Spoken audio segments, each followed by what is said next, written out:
அனைவருக்கும் வணக்கம். இது பிரபல அஸ்ட்ரோ வழங்கும் வாராந்திர ஜூம் மீட்டிங்.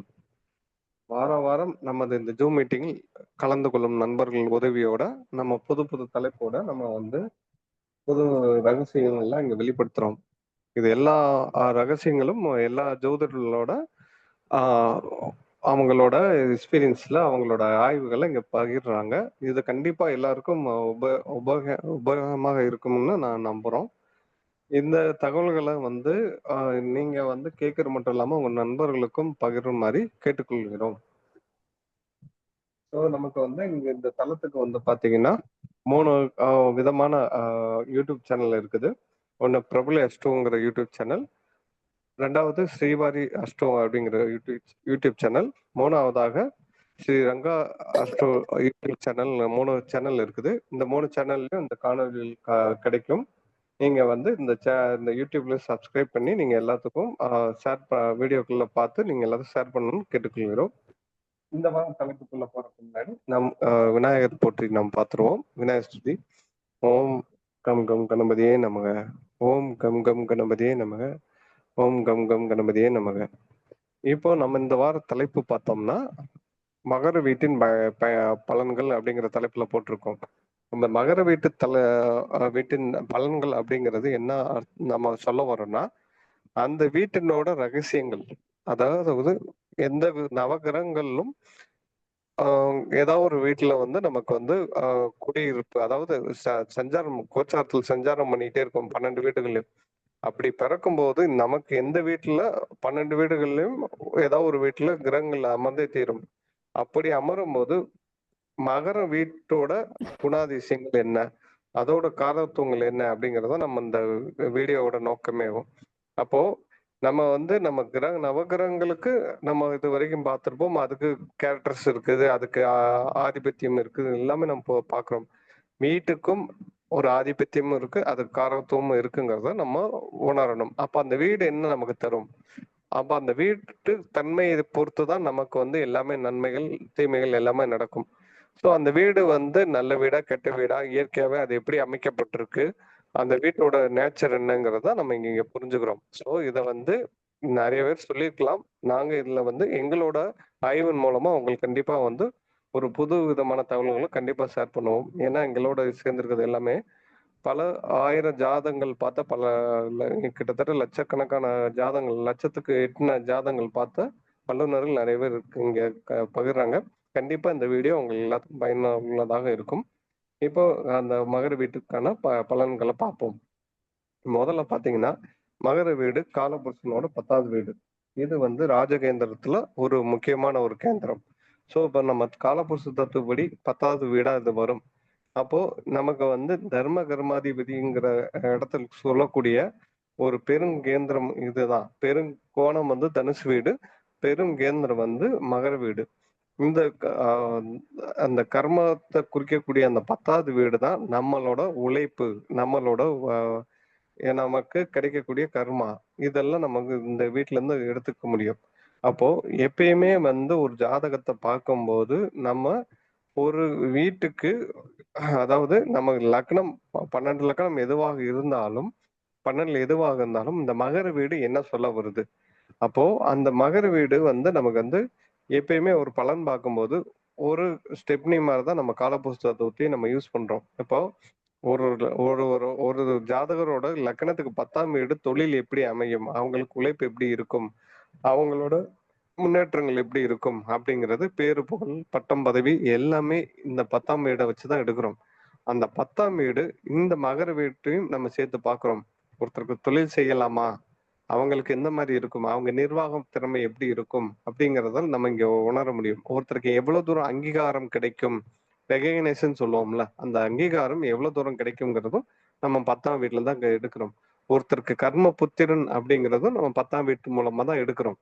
அப்போ ஒருத்தருக்கு கர்மபுத்திரன் இருக்காங்களா அப்படிங்கிறது அந்த 10ஆம் வீடு தான் நமக்கு சொல்லும். அந்த மாதிரி இந்த அடிப்படையான 10ஆம் வீட்டுக்கான அமைப்புகள் எல்லாமே இந்த காலபுருஷன் 10ஆம் வீடு இருக்குது. சார் மியூட் போனான்னு போயிருக்குங்க சார். இப்போ அந்த வீடு பாத்தீங்கன்னா, அந்த மகர வீடு நம்ம எடுத்தோம்னா முக்கியமா நம்ம பாக்குறது இது நில வீடு. நில வீடு நம்ம சொல்லுவோம்.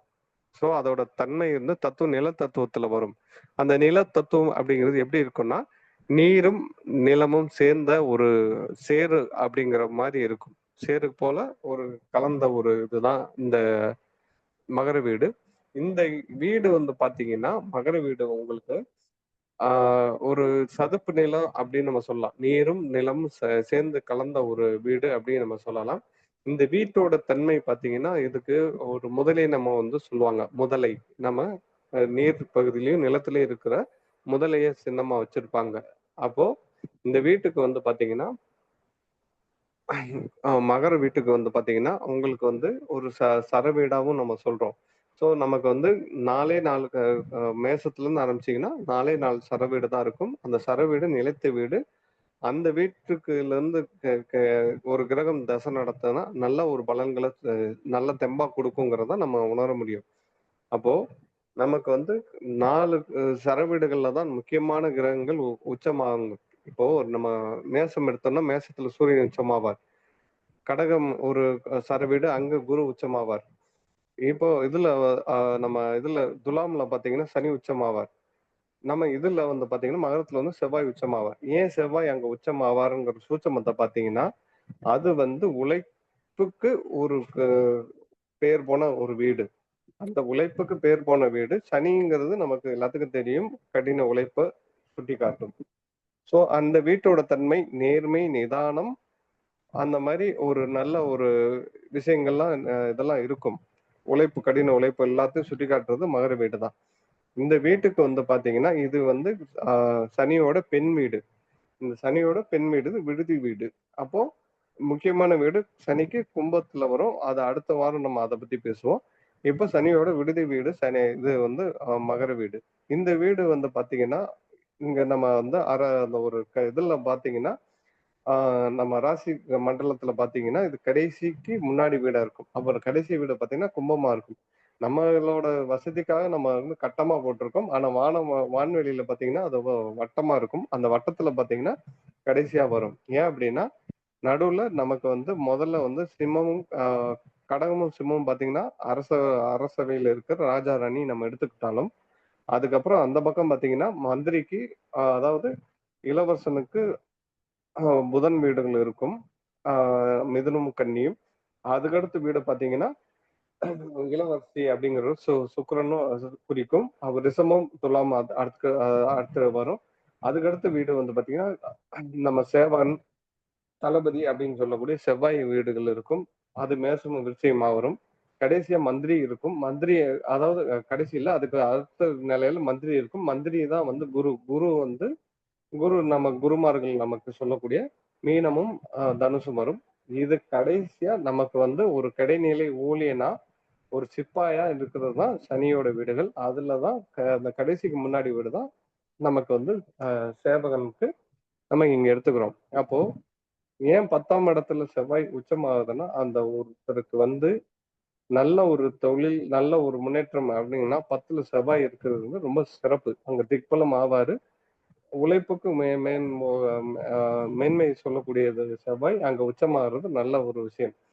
பொதுவாவே இந்த வீட்டோட தன்மைகள் வந்து பாத்தீங்கன்னா, இங்க வந்து 9 நட்சத்திரங்கள் இருக்கும். அந்த 9 நட்சத்திரங்கள் பாத்தீங்கன்னா, இதுல உத்திராடம் 2 பாதம், திருவோணத்துல 4 பாதம், அவிட்டம் அவிட்டத்துல 2 பாதம் இருக்கும். ஸோ இந்த இதுல பாத்தீங்கன்னா, இந்த 9 நட்சத்திரங்களும் இதுல வந்து சூரியன், சந்திரன், செவ்வாயோட நட்சத்திரங்கள் இதுல இடம் இந்த அமைப்புகள்ல வந்து பாத்தீங்கன்னா, மத்த வீடுகள் வந்து நிலம் இதெல்லாம் எப்படி நில வீடோ, அது மாரி இது நில வீடு. இது பின் வயது நமக்கு வந்து வாங்கக்கூடிய சொத்துக்கள குறிக்கும். இந்த வீட்ல வந்து ஒரு ரகசியம் என்னன்னா, ஒருத்தருக்கு வந்து மகர வீட்லயும், தனுசு வீட்லயும், மகர வீட்லயும் ஏதாவது ஒரு கிரகம் வந்துட்டாலே, அவங்களுக்கு பின் மறைமுகமான தர்ம கர்மாதிபதியை ஏற்படுத்துங்கிறது ஒரு ரகசியம் நம்ம தெரிஞ்சுக்கணும். இது மட்டும் இல்லாம, நமக்கு வந்து இந்த மகர வீட்டுக்கு வந்து பாத்தீங்கன்னா, உங்களுக்கு இருக்குங்க. எந்த கிரகம் இருந்தாலும், ஒரு விதமா நல்ல உழைப்பு, நல்ல ஒரு முன்னேற்றங்கள் எல்லாம் ஏற்படும் அப்படிங்கிறத நம்ம உணர முடியும். இது மட்டும் இல்லாம, நமக்கு வந்து மகரத்துக்கு வந்து பாத்தீங்கன்னா இங்க வந்து குரு வந்து நீச்சமாவார். இந்த வீட்டுல வந்து குரு நீச்சமாவார், செவ்வாய் உச்சமாவார். அப்போ இந்த வீட்டோட நேச்சர் என்னன்னா உழைப்பு தான். ஆனா அந்த உழைப்புக்கேத்த ஊதியம் கிடைக்காதுங்கிறத நம்ம வந்து இந்த மகர வீட்டு மூலமா அது புரிய வைக்குது. அப்போ குருங்கிறது தனக்காரகன். அதே மாதிரி அந்த குரு வந்து இங்க நீச்சம் அடைவதால் நமக்கு வந்து கிடைக்கக்கூடிய இது கிடைக்காது. அதாவது அது ஒண்ணு. அதே மாதிரி குரு வந்து ஒரு அறிவு சுட்டி காட்டும். செவ்வாய் வந்து நமக்கு வீரத்தை சுட்டி காட்டும். வீரம் இருக்கிற இடத்துல அறிவு கம்மியா இருக்குங்கிறது தான் இதோட மறைமுக தத்துவம். இது மட்டும் இல்லாம நீங்க வந்து சூரியன் முதற்கொண்டு சூரியன் பகை பெற்றாலும் சூரியன் இங்க இருக்கும்போது தந்தை வழி தொழில் செய்யறது, குலத்தொழில் செய்யறது, இந்த அமைப்புகள்லாம் நல்லா இருக்கும். சந்திரன் இங்க இருக்கும்போது பாத்தீங்கன்னா பிரயாணங்கள் ஏற்படும். ஆசிரியரா இருப்பாங்க, இல்ல போலீஸ் இந்த மாதிரி இதுல இருப்பாங்க. அடிக்கடி பிரயாணம் மேற்கொள்றது, பணி மாற்றம், இடம் மாற்றம் ஏற்படுறது, ஒரே இடத்துல இல்லாம ஸ்திரத்தன் இல்லாம மாறிக்கிட்டே இருக்கிறதெல்லாம் வந்து இது பண்ணும். ஸோ இந்த மகர வீட்டுல ஒரு கிரகம் இருந்துட்டாலே அது நமக்கு என்ன சொல்ல வரும்னா, ஒரு இடத்துல இருந்து இன்னொரு இடத்துக்கு, அதாவது ஒரு இடத்துல நல்லா சம்பாதிச்சு இன்னொரு இடத்துக்கும் போய் அங்கே ஜெயிக்கிறது தான் மகர வீடு நமக்கு சுட்டி காட்டுது. இந்த மாதிரி ஒரு நல்ல ஒரு அமைப்புகள் இங்க இருக்குது. செவ்வாய் இருக்கும்போது பாத்தீங்கன்னா அவங்களுக்கு வந்து செய்யற தொழில்ல வந்து முதல்ல கொஞ்சம் இழப்பீடுகள் ஏற்பட்டு அவங்க வந்து இன்னொரு ஏதாவது செகண்ட்ஸா நல்லா ஓடாத தொழில போய் தொடும்போது அது நல்ல ஒரு வெற்றிகரமாகவும் இருக்குங்கிறத நம்ம இதன் மூலம் புரிஞ்சுக்கிறோம். இதுல அடுத்து புதன் இருக்குச்சுன்னா நமக்கு வந்து அது ஏதாவது ஒரு டாக்குமெண்ட் ரிலேட்டடான ஒரு சிக்கல் கொடுத்துருது. சந்திரன் வந்து மறைமுகமா, அதாவது சனியோட வீட்டுல சந்திரன் இருக்கும்போது புணர்ப்பு தோஷத்தையும் உருவாக்கி தருதுங்கிறத நம்ம ஏத்துக்கலாம். அப்போ புணர்ப்பு தோஷங்கிறது திருமண காலங்கள்ல கொஞ்சம் சிக்கல்களை ஏற்படுத்ததான் செய்யுதுங்கிறத நம்ம உணரலாம். அதே மாதிரி சுக்கிரன் இருக்கும்போது நல்ல ஒரு இதை கொடுக்கும். ஏன்னா நட்பு வீட்டுல தான் சுக்கிரன் இருக்கனால கண்டிப்பா வந்து நல்ல ஒரு திருமணம், நல்ல ஒரு பெண்களால் ஏற்படக்கூடிய அமைப்புகள்லாம் இருக்கும். அதே மாதிரி சுக்கிரன் வந்து இந்த வீட்டுக்கு வந்து பாத்தீங்கன்னா மகர வீட்டுக்கு சுக்கிரன் வந்து 5, 10 கூடியவர் இந்த வீட்டுல வந்து இருக்கும்போது சிறப்பு. இந்த வீட்டுக்கு நல்ல சிறப்பு. ஸோ பாவர்கள் வீட்டில் சுபர்கள் இருப்பது ரொம்ப சிறப்பு. அப்படிங்கும்போது சுக்கிரன் நல்லா இருக்கும். ஏன் வந்து புதன் வந்து அந்த வீட்டுல இருக்கும்போது கொஞ்சம் டாக்குமெண்ட்ல சிக்கல் கொடுக்குன்னா, புதன் அந்த வீட்டுக்கு மகர வீட்டிற்கு உங்களுக்கு வந்து மிதுனமும் கன்னியும் பாத்தீங்கன்னா 6, 9ஆ வரும். அப்போ ஒரு நன்மை நடக்கும்போது கூட ஒரு தீமை சேர்ந்து நடக்குங்கிறது தான் அதோட அர்த்தம். ஸோ இந்த மாதிரி நம்ம அதன் மூலமா புரிஞ்சுக்கலாம். இதுவும் இல்லாம குரு இருக்கும்போது ஏற்கனவே சொன்ன மாதிரி குரு வந்து இங்க வந்து நீச்சம் அடைவார். நீச்சம் அடைஞ்சாலும் அப்போ என்ன ஆகும்னா எல்லா விஷயத்திலும் கொஞ்சம் கிடைக்க வேண்டியதுல கொஞ்சம் எல்லா விஷயத்தையும் கொஞ்சம் குறைவா தான் கிடைக்கும். அப்போ நிறைய எதிர்பார்த்தாலும் அங்க வந்து குருவின் காரத்துவங்கள் கொஞ்சம் 1000 ரூபாய் கிடைக்க வேண்டிய இடத்துல 100 ரூபாய் கிடைக்கும். அப்படிங்கறத தான் நம்ம இதன் மூலமா புரிஞ்சுக்க முடியும். இப்போ நம்ம வந்து 2, 3 பிள்ளைகள் கொடுக்கணும்னா அங்க வந்து குறைவா 1, 2 அப்படிங்கிற கொடுக்கக்கூடிய அமைப்புகள் இருக்கும். ஸோ அதே மாதிரி இந்த மாதிரி ஒரு விஷயங்கள் வந்து அதோட பவர் குறைஞ்சிரும் அப்படின்னு நம்ம உணர்றோம். இதுல வந்து பாத்தீங்கன்னா அடுத்து வந்து பாத்தீங்கன்னா உங்களுக்கு வந்து ராகு கேதுகள் பாத்தீங்கன்னா ராகு வந்து இந்த வீட்லயும் ராகு கேதுகள் இந்த வீட்டுல இருக்கும்போது சில நூல்கள்ல சொல்லியிருக்காங்க. இந்த வீட்டுல வந்து பெரிய அளவுக்கு கெட மாட்டாங்க அப்படிங்கறது நம்ம இங்க புரிஞ்சுக்க முடியுது. ஸோ ராகு கேதுக்கள் இந்த வீட்டுல இருக்கும்போதும் பெரிய அளவுக்கு இந்த தீமைகள் செஞ்சுறது இல்ல. அத வந்து வேற ஒரு அசுபர்கள் தொடர்பு இல்லாத வரைக்கும் அவங்களுக்கு இயல்பா இருக்கும்போது நல்லா இருக்கும். அந்த வீடு கொடுத்த சனி வேற எங்கேயாவது அடுத்த கும்பத்துல மூல தெரியுமான ஆனாலும் இல்ல இந்த இது துலாம்ல உச்சமானாலும் அந்த ராகு இதோட திசை நல்லா இருக்கும் அப்படின்னு நம்ம எடுத்துக்கலாம்.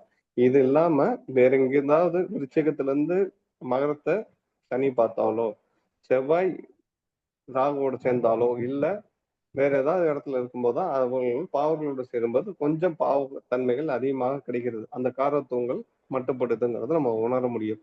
அப்போ இந்த வீட்டோட தன்மைகள் பாத்தீங்கன்னா இந்த மாதிரி ஒரு விஷயங்கள் ஒரு நல்ல பலன்கள் எல்லாம் வந்து இருக்கும். சுபர்கள் இருக்கும்போது நல்ல பலன்களாகவும் நல்ல முன்னேற்றம், தந்தையோட தொழில்கள், நல்ல உழைப்பு, நல்ல அங்கீகாரம், அடுத்த லெவலுக்கு போறது, நிர்வாகம் எல்லாமே கிடைக்கும். ஒருத்தருக்கு பதவி கிடைக்குமாங்கிறதும் நம்ம அந்த காலபுருஷனுக்கு 10ஆம் வீட்டையும் பார்க்கலாம். அதாவது ஜாதகத்துல லக்னத்துக்கு அடிப்படையில் 10ஆம் வீட்டையும் பார்க்கணும். அதுக்கு ஒருத்தருக்கு அந்த இடம் வீக்கா இருக்குன்னா அதுக்கு இந்த காலபுருஷனுக்கு 10ஆம் வீடு எப்படி இருக்குன்னு நம்ம பார்க்கும்போது தான் ஒருவருக்கு எந்த அளவுக்கு தொழில் வன்மை இருக்குது, அவருக்கு எவ்வளவு பதவி உயர்வு இருக்கு, அவருக்கு எவ்வளவு உழைப்பு இருக்கும், எவ்வளவு அங்கீகாரம் இருக்குங்கிறத நம்ம உணர முடியும்னு சொல்லிட்டு எனது உரையை இத்துடன் முடிக்கிறேன். வாய்ப்பு கொடுத்த அனைவருக்கும் மிக்க நன்றி. ஐயா வணக்கம் ஐயா, நான் பேசட்டுமா?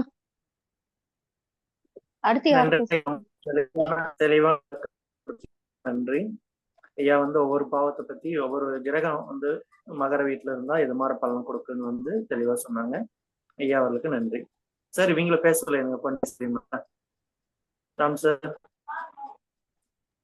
சொல்லுங்க சார். ஓகே, அடுத்ததான் நம்மளுக்கு ஓகே சார், அடுத்ததான் நம்மளோட பேசுறதுக்கு பாண்டிச்சேரியை சேர்ந்த பொன்னேஸ்வரி மேடம் அவர்களை அன்புடன் அழைக்கும். ரொம்ப நன்றி சார். ஐயா வணக்கம். 5 கரத்தனை யானை முகத்தனை இந்தி நீலபிறை வேல மீறிட்டனை நன்றி மகன் தன்னை நாண கொழுந்தினை குந்தியில் வைத்து போற்றுகின்றேனே. என்னோட குலதெய்வத்தையும் வேண்டிக்கிட்டு நான் இந்த மகர லக்னத்தை பத்தியும் மகர ராசியை பத்தியும் பேசலான்னு இருக்கேன். இதுல ஏதாவது தப்பு இருந்தா அப்புறமா சுட்டி காட்டும்படி நண்பர்களையும் எல்லா பெரியவங்களையும் கேட்டுக்கிறேன். மகர லக்கணம் ஐயா நிறைய சொல்லிட்டு போயிருந்தாரு. ஆனா இவங்களோட குணாதிசயங்கள்னு பார்க்கும்போது இவங்க சாதாரணமாவே இந்த வீடு 10வது வீடு காலபுருஷனுக்கு ஜீவனஸ்தானம். ஒரு மனுஷனுக்கு ஜீவனத்தை கொடுக்கும், தொழில் ஜீவனம். இந்த இடம் நல்லா இருந்தாலே 10வது இடம் நல்லா இருந்தாலே ஒரு மனுஷனுக்கு எல்லாமே நல்லதா நடக்கும் அப்படின்னு சொல்லலாம். இந்த லக்கணத்திலயோ இந்த ராசியிலயோ பிறந்தவங்க ரொம்ப புத்திசாலிங்க. ஆனா அப்பப்ப அவங்களுக்கே நம்பிக்கை குறைஞ்சு போயிடும். அதே மாதிரி இவங்க சுயநலவாதிகள்னு கூட சொல்லலாம். அப்புறம் மகர லக்னம்ங்கிறது தை மாசத்துக்குரிய சூரியன் தை மாசம் பிரவேசிக்கக்கூடிய காலம். இவங்க ரொம்ப இரக்க குணம், பிடிவாதம். அப்புறம் பாத்தீங்கன்னா ஃப்ரெண்ட்ஷிப். இவங்க நட்புக்கு இலக்கணம்னா இவங்க தான். அதுக்காக முன்னாடி போயிட்டு ஒரு ஃப்ரெண்டு ஒண்ணு கேக்குறான்னு சொன்னா வீட்டுல இருக்கிறவங்கள கூட மறந்துடுவாங்க. ஃப்ரெண்ட்ஸுக்கு போய் செய்யறதுக்கு முதல்ல போயிடுவாங்க. ரொம்ப ஒரு விஷயத்த எடுத்துட்டு கடின உழைப்பாளிகள்.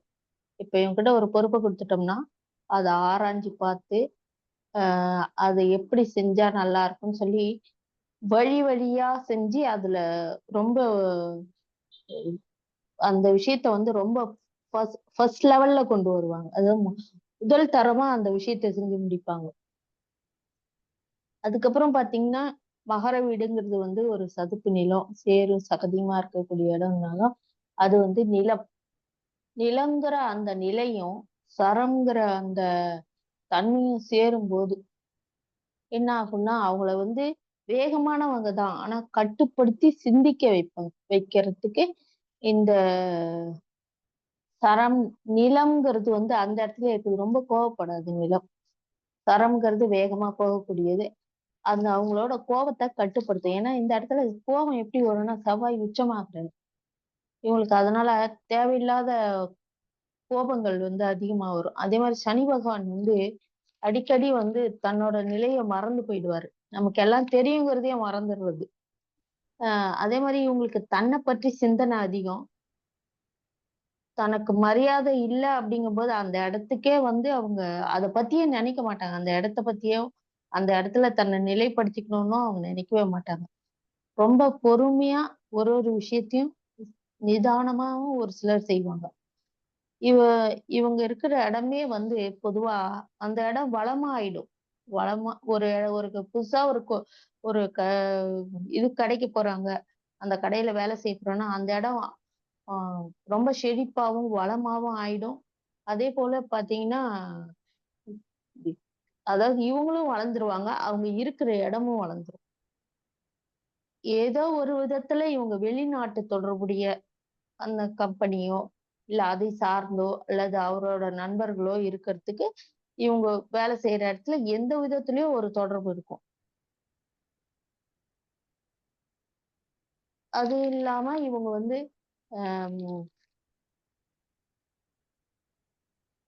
என்ன செய்வான் இவங்க கொஞ்சம் கோவப்படுறது. இவங்க பொய்யையே மெய்யாக்கக்கூடியவர்கள். எதிர்க்க ஃப்ரெண்ட்ஸ் இருக்காங்கன்னு வச்சுங்களேன், அவங்க பேசுற அந்த ஸ்டைல், வே ஆஃப் ஸ்டைல் இதெல்லாம் பார்த்து அவங்க சொல்றது பொய்ய வந்து அந்த அளவுக்கு கூட உண்மையா சொல்லக்கூடிய திறமை, பேச்சாற்றல் மிக்கவர்கள் சொல்லலாம் இவங்க. அதே மாதிரி அடுத்தவங்களை இவங்களோட பேசுற அந்த விதத்தை வச்சு ஈர்க்கக்கூடியவங்க. அடுத்தவங்க இவங்களுக்கு நிறைய ஜனவசியம் அப்படின்னு சொல்லுவாங்க. அது மாதிரி இவங்க ஜனவசியம் செய்யக்கூடியவங்கன்னு சொல்லலாம். கொஞ்சம் இவங்கள தூக்கி விடணும். தூக்கி விடுறதுக்கு வந்து ஆள் இல்லைன்னா இவங்க வந்து கொஞ்சம் சோர்ந்து போயிடுவாங்க. அடிக்கடி தன்னம்பிக்கை இழந்துருவாங்க. நமக்கு தெரியும்னு இருந்தாலும் அடிக்கடி தன்னம்பிக்கை இழந்துருவாங்க. ஒரு வேலையை செய்யறோம்னா லாப நோக்கத்தோட தனக்கு என்ன ஆதாயம் அப்படின்னு சொல்லி யோசிச்சுதான் செய்வாங்க. அதாவது இவங்க ஒரு குறிப்பிட்ட வயசுல இவங்க தசா புத்தி, நேரம், காலம், ஆஹ் அதாவது சரியான நேரம், சரியான வயசு, அதற்கேற்ற தசா புத்தி நடக்கும்போது யாராவது ஒருத்தர் இவங்களை வந்து தூண்டி விட்டாங்கன்னு வச்சுக்கோங்களேன், இவங்க கண்டிப்பா ஒரு பெரிய பதவியில நிர்வாகத் திறமை கொண்டவங்கன்றதுனால இவங்க ஒரு பெரிய பதவியில இருப்பாங்க. இவங்களுக்கு இருக்கிற ஒரே ஒரு மைனஸ் கோபம். இவங்களுக்கு தூண்டி விட ஆள் இல்ல. இவங்களை வந்து பூஸ்ட் பண்ணி உனக்கு இந்த திறமை இருக்குன்னு சொல்றதுக்கு யாருமே இல்லைன்னா இவங்க வந்து தான் உண்டு, தான் வேலை உண்டு, நம்ம எங்கேயோ ஒதுங்கி இருந்துருவோம், நமக்கு எதுக்கு வீண் பிரச்சனை அப்படிங்கிற மாதிரிலாம் தனியா இருந்துருவாங்க. இவங்கள லேசா புகழ்ச்சிக்கு அடிமை ஆயிடுவாங்க. இதை லேசா புகழ்ந்தா போதும். இவங்க வந்து எந்த எக்ஸ்ட்ரீமுக்கும் அந்த தன்னோட ஃப்ரெண்ட்ஸோ இல்ல புகழ்ந்து பேசினவங்களோ வந்து அவங்களுக்காக எந்த வேலையும் செஞ்சு கொடுப்பாங்க. அதாவது இவங்க இருக்கிற இடத்துல கலகலப்பும் இருக்கும். அதே நேரத்துல ஒரு நேரம் இவங்க மௌனமா இவங்களோட கலகலப்பை பார்த்து சோகமா இருக்கவங்க கூட ரொம்ப சந்தோஷமா ஆயிடுவாங்க. ஒரு நேரம் இவங்க நடந்துக்கிறத பார்த்து ஆப்போசிட்ல இருக்கவங்க இவன் என்ன நல்லா தானே பேசுவான், இவன் என்ன நல்லா பேசல இவங்க அப்படிங்கிற மாதிரி யோசிப்பாங்க. எல்லாருக்கிட்டுமே இவங்க ஈஸியா நல்லா பழகிடுவாங்க. அது அது வந்து இவங்களுக்கு வந்து இறைவன் கொடுத்த வரம், ஈஸியா பழகிறது. ஒரு நேரம் நல்ல ஃப்ரெண்ட்ஷிப் வச்சுப்பாங்க. ஒரு நேரம் எங்க இருக்கிறோன்னே தெரியாம மறைஞ்சு போயிட்டோம்னு சொல்லுவாங்க இல்லைங்களா, அது மாதிரி மறைஞ்சு போயிடுவாங்க. அதுக்கப்புறம் பாத்தீங்கன்னா இப்ப சனி பகவான் இருக்கிறாரு. அவர் வந்து பலமா இருக்கணும் இந்த லக்கணத்துக்கு. ஆயுள் முழுதும் வந்து லக்ன பாவத்தில் இருக்கும் சனி மகர லக்கணத்திற்கு சனி பகவான் வந்து நிறைய வேலை வாங்கிட்டே இருப்பாரு. அவர் மட்டும் லக்கணத்துல இருக்காரு, மகர லக்கணத்துல சனி பகவான் இருக்காருன்னா அவர் வேலை செஞ்சுக்கிட்டே இருப்பாரு. அந்த ஒரு நபருக்கு வந்து லக்கணத்துல சனி பகவான் இருக்கும்போது அவர் வேலை செஞ்சுக்கிட்டே இருந்தாலும் இவங்க வந்து ஒரு பெரிய நிறுவனத்தோட தலைவரா இருந்தா கூட சரி, இவங்களுக்கு இறங்கி வந்து இது அவங்க வேலை தானே நம்ம செய்யணும்லாம் நினைக்க மாட்டாங்க. எவ்வளவு பேர் வேலை செஞ்சாலும் இவங்களோட உழைப்பும் அந்த இடத்துல இருக்கும். கும்பத்தில் சனி, அதாவது மகர லக்கணத்துக்கு 2ல சனி இருக்குது. அப்போ இது வந்து ஒரு ஆண் வீடு. ரொம்ப பொறுமையா, நிதானமா, கொஞ்சம் அன்பு கொடுத்து அதிகாரத்தோட அழகா வேலை வாங்கிடுவாங்க எல்லாரையும்.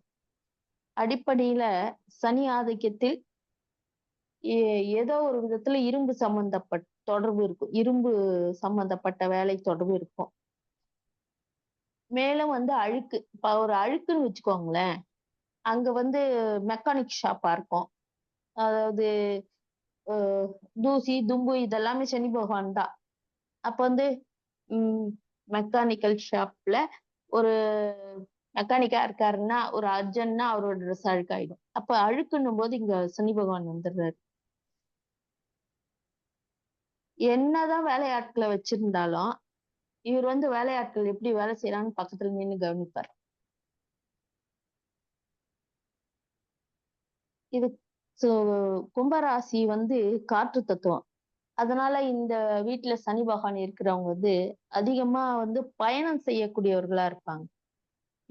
இது அதாவது என்ன வேலை இருந்தாலும் இவங்க பயணம் செய்யணும். அதாவது இப்படியும் எடுத்துக்கலாம். கும்பத்துல இருக்க சனி பகவான் வாகனம், டிரான்ஸ்போர்ட் டிபார்ட்மெண்ட் இந்த மாதிரி பயணம் செய்யக்கூடிய இடங்கள்ல வேலை செய்யறவங்களா இருப்பாங்க.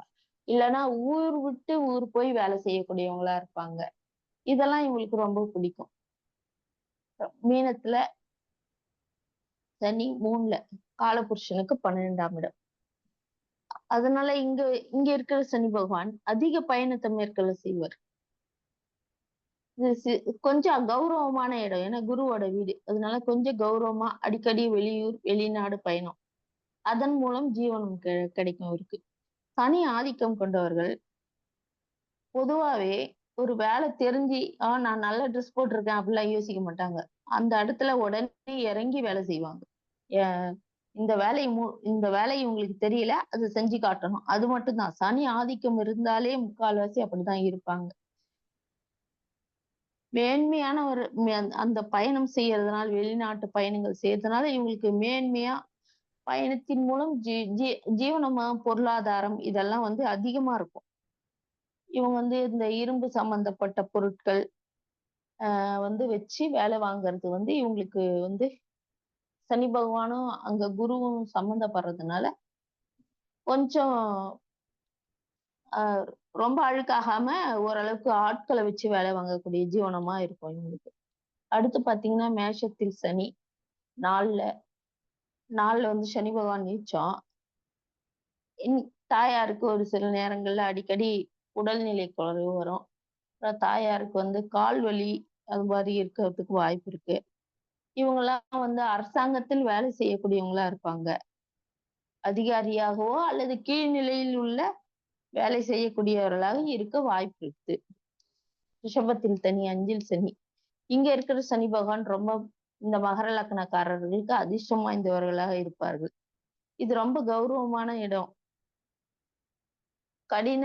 கடினமான ஒரு உழைப்பக்கூடிய ஏன்னா சுக்கிர பகவான் அப்படியே அது எப்படி சொல்றது நைஸா ஒர்க் பண்ணுவாங்க. மிடுக்கான தோற்றத்தோட அந்த வேலையை வந்து கடினமா இல்லாம சொகுசா வேலை செய்யறது. இவர் வந்து முதலாளியாவோ இல்லைன்னா கல்லாப்பெட்டியில உட்கார்றவராவோ இருக்கலாம். அடுத்து பாத்தீங்கன்னா மிதுனத்துல புதனோட வீட்டுல சனி பகவான்.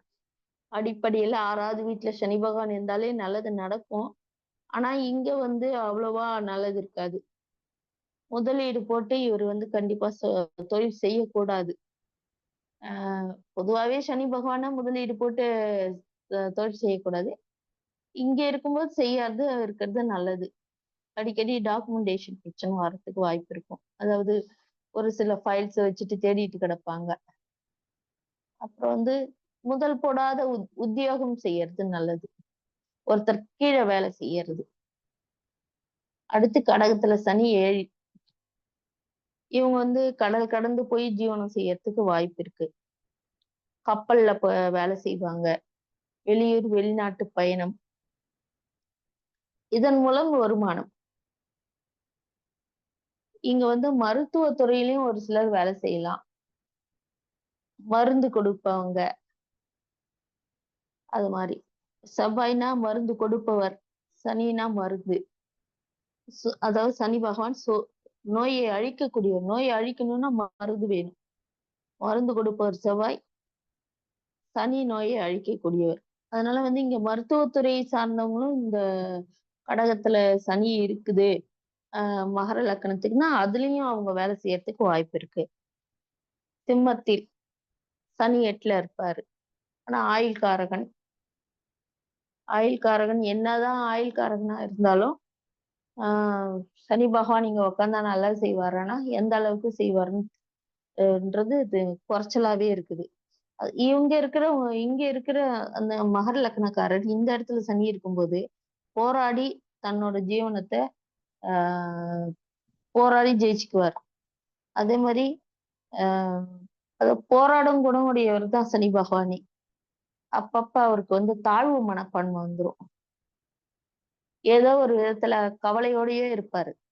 எவ்வளவுதான் இருந்தாலும் எவ்வளவு பெரிய மாலை மரியாதை அந்தஸ்து கிடைச்சாலும் ஏதோ ஒரு விஷயத்துக்காக உள் மனசு அவர் வருத்தப்பட வச்சுக்கிட்டே இருக்கும். ஒரு சிலருக்கு நோய் தாக்கம் இருக்கும். நோய் அதிகமா இருக்கும். சூரியன் வீட்டுல சனி பகவான் இருக்கும்போது பொதுவாவே சிம்ம வீட்டுல சனி அவ்வளவு நல்லது செய்ய மாட்டாருன்னு சொல்லுவாங்க. கன்னியில் சனி வந்து இருப்பது ரொம்ப நல்லது. ஏன்னா 9ஆம் வீடு. படித்த படிப்புக்கான வேலை, ஓரளவுக்கு பொருளாதாரம், அதாவது சீரான வாழ்க்கை இருக்கும். சப்போஸ் மகர லக்னக்காரங்களுக்கு கன்னியில வந்து சனி பகவான் இருக்காருன்னா. அடுத்து பாத்தீங்கன்னா துலாத்தி 10ல சனி உச்சம். இவங்கெல்லாம் அதிகப்படியான அதாவது ஜனங்களோட அதாவது அதிகப்படியான பணியாட்களோட வேலை புரியுறது. அப்புறம் வந்து வக்கீல் நீதிபதிகளா இருக்கிறது. அஹ் பெரிய பெரிய தொழிலதிபர்கள், அதாவது அதே போல பல வகையான தொழில்கள் செய்யறதுல இவங்க வந்து ரொம்ப கெட்டிக்காரர்களா இருப்பாங்க. பேச்சு பிசினஸ் அப்படின்னு வரும்போது. அடுத்து விருச்சகத்துல சனி, அதாவது அந்த வேஸ்ட் பொருளை வாங்கி விற்கிறது. அந்த வேஸ்ட் பொருளை வந்து அதாவது அழிச்சு உருமாற்றம் செய்யறது, இராணுவத்துறையில் பணிபுரியறது, இந்த மாதிரி இடங்கள்ல அவங்க வந்து வேலை ஜீவனம் செஞ்சு சம்பாதிப்பாங்க. இந்த இடத்துல சனி பகவான் இருக்கும்போது அவங்களுக்கு தன்னையே அவங்க வெறுத்துக்கக்கூடிய ஒரு தன்னை தானே வெறுத்துப்பாங்க. என்னடா இது, நம்ம ஏதோ சரியில்லை, இல்ல நம்ம என்ன ஒரு வாழ்க்கை அப்படி சொல்லுவாங்களே, அது போல நினைச்சுக்கிடுவாங்க. அடுத்து பாத்தீங்கன்னா 12ல சனி. அவருக்கு வந்து ஆஹ் கண்டிப்பா போராடிதான் ஆகணும். அவருக்கு பிடிக்காத வேலையை தான் செய்வார்.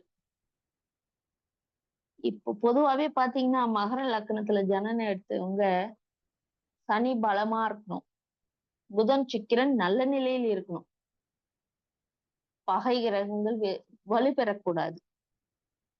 அப்படி இருக்கிற பட்சத்துல இந்த மகர லக்னக்காரர்கள் வந்து எது அதாவது ஆஹ் அப்படி இருந்தா இந்த ஜாதகர் நல்லா இருப்பார். எந்த ஒரு விஷயமா இருந்தாலும் அடுத்தவங்க சொல்றத கேட்டு இவர் செஞ்சாருன்னு வச்சுங்களேன், இவர் வந்து ஜெயிக்கிறதுக்கு வாய்ப்பு இருக்கு. அதே போல பாத்தீங்கன்னா இங்க வந்து சனி வந்து மகர லக்னத்துக்கு இப்ப நம்ம சனி பகவானை எடுத்துக்கிட்டோம்னா, சனி வந்து மகாதிசை நடக்கும்போது நல்ல யோகத்தை தருவார்னா தரமாட்டார். நிறைய படிப்பினைகளை தருவார். சரலக்கணம் கூட. இவருக்கு ஆராய்ச்சி குணம் வேற அதிகமா இருக்கும். ரெண்டு குடியோரும் மகள் லக்னத்திற்கு சனி பகவானே. இவர் இந்த இடத்துல வந்து வாக்கு, தனம், குடும்பம், கையிருப்பு, பேச்சு, திறன், தோற்றம், பண்பு, உயரம் இதெல்லாம் குறிக்குது. அப்ப வந்து இவருக்கு கையிருப்பு சனியே தீர்மானிக்கிறார். இந்த விஷயங்கள் எல்லாம் சனி பகவான் தீர்மானிக்கிறார். சனி லக்னாதிபதியாகவே இருப்பதால சனியே மாரகாதிபதி. ஏன்னா சரலக்கணத்துக்கு 2ஆம் இடம். அதனால பெரிய பெரிய யோகங்களை தருவாரா அப்படின்னா தருவாரு என்ன எதிர்பார்க்க முடியாது. மேலும் இவரோட தசாவுல சனி தசாவுல பாதி வருடங்கள் நன்மை, பாதி வருடம் ஏன்னா வந்து 2ஆம் இடத்துக்கு 12ஆம் இடம் லக்னம் ஆயிடும். அதனால தீமை என எடுத்துக்கொள்ளலாம்.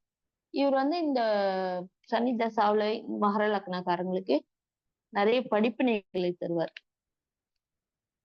மகர லக்னத்துக்கு சுக்கிரன், புதன், ராகு, கேது இவர்கள் நன்மையை செய்வர். ஆனா சூரியன், குரு, செவ்வாய் நன்மையை செய்வார்கள்னா கொஞ்சம் அவங்கவுங்க ஜனன கால ஜாதகத்தை பொறுத்தே இருக்கும். மகர லக்னத்துக்கு பொதுவாவே குரு 12க்கும் 3க்கும் உடையவர். அவர் வந்து பாவியா வேலை செய்வார். இப்ப வந்து குரு 3க்கும் 12க்கும் உடையவர்னால மகர லக்னத்திற்கு 8 சூரியன் பாதகாதிபதி. அதாவது பாதகாதிபதி செவ்வாயா வர்றாருங்க. அதனால இந்த சூரியன், குரு, செவ்வாய் 3 பேருமே வந்து நன்மையை செய்வாங்களான்னா செய்யறது இல்ல. இங்க வந்து சனி, சந்திரன் இருவரும் மாரகாதிபதிகள். இவங்க 2 பேரும் சனி பகவான் லக்னாதிபதிங்கிறதுனால பாதி நல்லது செய்வார். ஆனா சந்திரன் நல்லது செய்வாராங்கன்னா அவ்வளவு நன்மையை செய்ய மாட்டார். இது வந்து இப்ப வந்து குரு வந்து 3ஆம் வீடு, அவர் வந்து தைரியம், வீரிய, உபஜயஸ்தானம், சிறுதூர பயணம், எண்ண ஓட்டங்கள், காது இதெல்லாம் சம்பந்தப்படும். அப்ப வந்து இங்க குரு அதாவது குரு வந்து மகர வீட்டுக்கு நீசம் என்பதால் இவருக்கு புகழ் வரும். புகழ் வந்தாலும் அங்க ஏதோ ஒரு பாதகம் நடந்துரும். அவங்களுக்குன்னு ஒரு சில ஸ்டைல் வச்சிருப்பாங்க பேசுறது எல்லாமே. 12ஆம் வீடுன்னும் போது அயன சயன போகம், வெளிநாட்டு வாசம், விரயபாவம், தூக்கம், காமம், சிறைவாசம், ஆராய்ச்சி, வெளிநாட்டு பயணம் இதெல்லாம் இவங்களுக்கு தொடர்பு இருக்கும். அதாவது ஒருவேளை இவங்களுக்கு இந்த ரக்லக்காரருக்கு குரு வந்து 3, 12, 8 இருக்கும்போது லக்னத்திற்கு யோகத்தை செய்வார். குரு 11 விருச்ச வீட்டுல இருந்தா கூட யோகத்தை கொடுத்துருவாரு. அடுத்து பாத்தீங்கன்னா மேஷம். மேஷம்னா செவ்வாய் பகவான். அவர் வந்து செவ்வாய் பகவான் எடுத்துக்கிட்டீங்கன்னா 4ஆம் பாவத்துக்கும் 11ஆம் பாவத்துக்கும் செவ்வாயே அதிபதியா வராரு. இங்க வந்து 11ஆம் பாவத்துக்கு சரத்துக்கு பாதகாதிபதியாவும் வர்றதுனால எதிர்பாராத பணவரவு, ஊதிய உயர்வு, லாபாதிபதியா வர்றதுனால செவ்வாய் மூத்த சகோதரம் இவரு வந்து அண்ணன், அக்கா இவங்களோட எல்லாம் வந்து ரொம்ப நெருங்கி உறவு வச்சுக்கிட்டாருன்னா இவருக்கு வந்து ஏதோ ஒரு விதத்துல அவங்களால ஒரு சில பிரச்சனைகள் வந்துடும். அதனால இவரு ஹாய் பாய் அப்படி சொல்லிட்டு வந்துடணும் அண்ணன் தம்பிங்களுக்கு. அண்ணன்கள், மூத்த அண்ணன் அக்காவோட. அப்புறம் வந்து பாத்தீங்கன்னா இந்த லக்கணத்துக்கு 4, 11ஆம் இடத்துல இருக்கிறாங்கன்னா யோகமான பலனையை கொடுத்துருவாங்க. லக்கணத்தில் செவ்வாய் உச்சம்.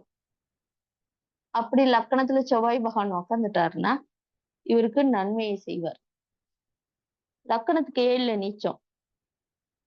அப்ப செவ்வாய் பகவான்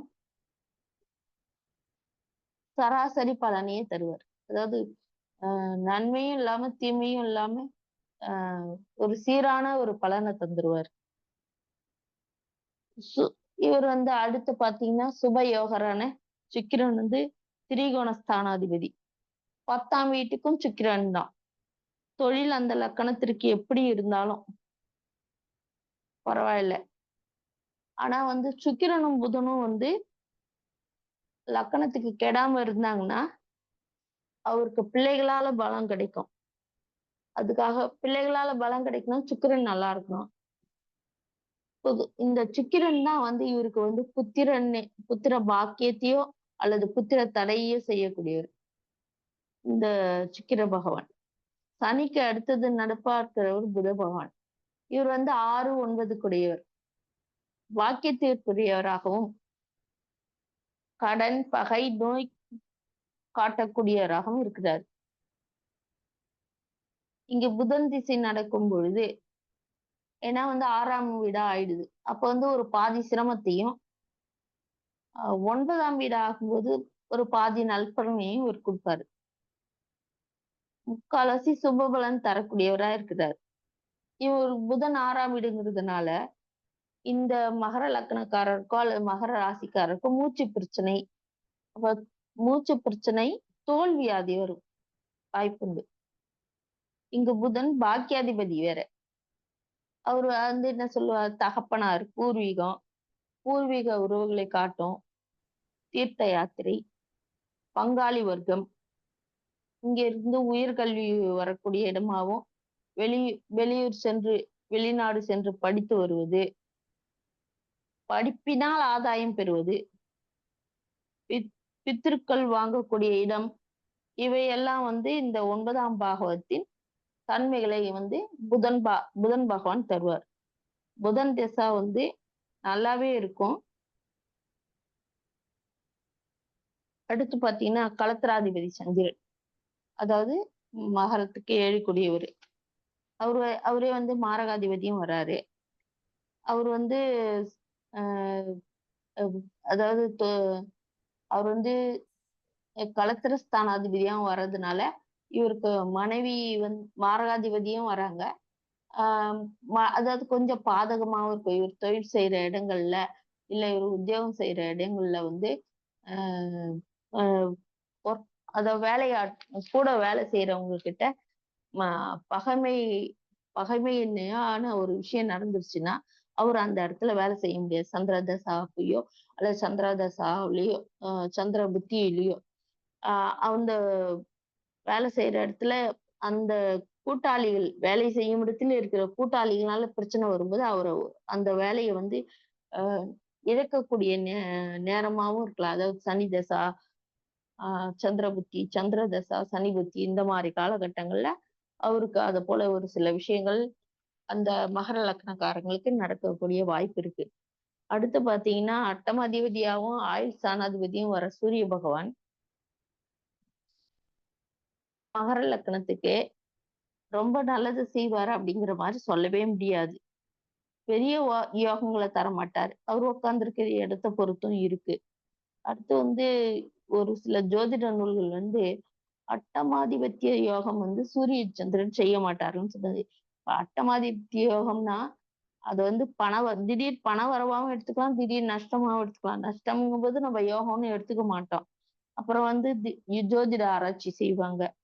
சித்தர்கள், ஞானிகள் இந்த மாதிரி பெரிய பெரிய மகான்களோட தொடர்பு இருக்கும். தியானம் பண்றது, தவம் பண்றது. ஆனா சூரியன் பலமா இருக்கும்போது இந்த மாதிரி விஷயங்கள் இவங்களுக்கு நல்லதாவே நடந்துரும். இவங்களுக்கு புதன் மகாதசியோ சுக்கிரன் மகாதசியோ நடக்கும்போது இவங்களுக்கு யோகமான திசையாவே போயிரும்.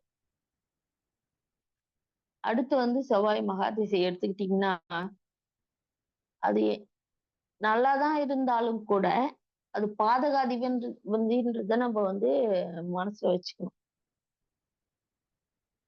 இது வரைக்கும் மகர லக்னத்தை பத்தி எனக்கு தெரிஞ்சது சொல்லியிருக்கேன். ஏதாவது தப்பு இருந்தா சொல்லுங்க. அப்புறம் மேற்கொண்டு வந்து இவங்களுக்கு வந்து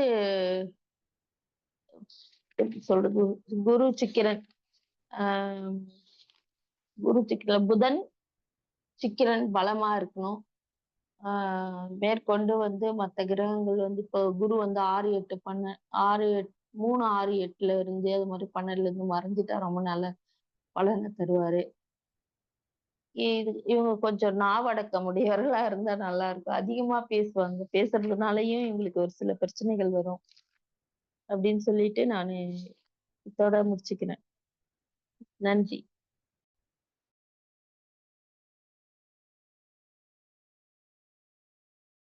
ஹலோ. நன்றிங்க மேடம். ரொம்ப தெளிவான விளக்கம் வந்து கொடுத்துருக்கீங்க. ஒவ்வொரு லக்னத்துல, அதாவது ஒவ்வொரு மேஷத்துல இருந்து மீனத்து வரைக்கும் வந்து ஒவ்வொரு பாவத்துக்கு எப்படி வந்து பலன்களை கொடுக்கும் அப்படின்னு வந்து தெளிவா வந்து விளக்கம் கொடுத்துருக்கீங்க. ரொம்ப நன்றிங்க மேடம். Thank you sir. அடுத்ததா நம்மளோட பேசுறதுக்கு கோவையை சேர்ந்து சிவசங்கர் ஐயா அவர்களை அன்புடன் அழைக்கிறோம். சிவசங்கர் சார் வாங்க.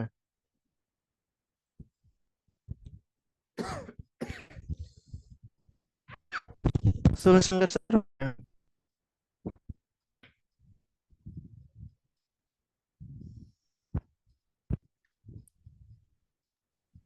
அது வேற யாராவது பேச சொல்லுங்க. நான் வெளியில இருக்கேன், சவுண்ட் அதிகமா இருக்கும். வேற யாராவது பேச சொல்லுங்க, நான் அப்புறம்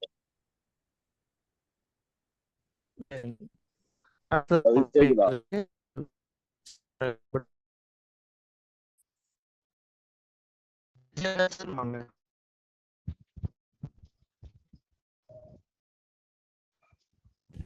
விஜயராஜ் சார் வாங்க.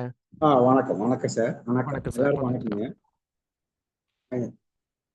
அற்புத கீர்த்தி வந்து ஆனந்த வாழ்வு வந்து நற்பொல் பொருள் வந்து நர்மலாம் பெரிய வந்து கற்பக மூர்த்தி தெய்வ களஞ்சியத்து இருக்கை சென்று பொற்பாத கொண்டுவாரி பொய்யில்லை கண்ட உண்மை அரியதோ நமச்சிவாயம் ஆதி அந்தமானதும் 6 2 100 தேவர் அன்று வைத்த மந்திரம் சிறியதோ எழுத்தி உண்ணி சொல்வேன் சிவவாக்கியம் தோச பாவமாய தூர ஓடவே கரியதோ முகத்தொற்ற கற்பகத்தை கைத்தொல கலைகள் மிக்க ஞானமும் கருத்தில் வந்து இருக்கவே பெரியவர்கள் சிறியவர்கள் கற்று பேரெல்லாம் பேனே ஓதிடும் பிழை கொடுக்க வேண்டுமே. ஓம் நமச்சிவாய ஓம் நமச்சிவாய ஓம் நமச்சிவாய. அப்ப மகர ராசி மகர லக்னத்துல இதெல்லாம் நடக்கும் அப்படிங்கிறதுக்கு ஒரு 60-70% வாய்ப்புள்ள விஷயத்த மட்டும் நான் சொல்றேன். நடந்தே தீருங்கிறது கிடையாது, இதெல்லாம் நடக்கலாம் அப்படிங்கிறதுக்கு சொல்றேன். ஏன்னா ஜோதிடங்கிறது ஒரு மிகப்பெரிய கலை. அதாவது ஒரு சமுத்திரம், கடல் போடுறது ஏதோ இறைவனுடைய பிச்சையில நான் ஒரு சொட்டை முழுகிட்டேன், அவ்வளவுதான்.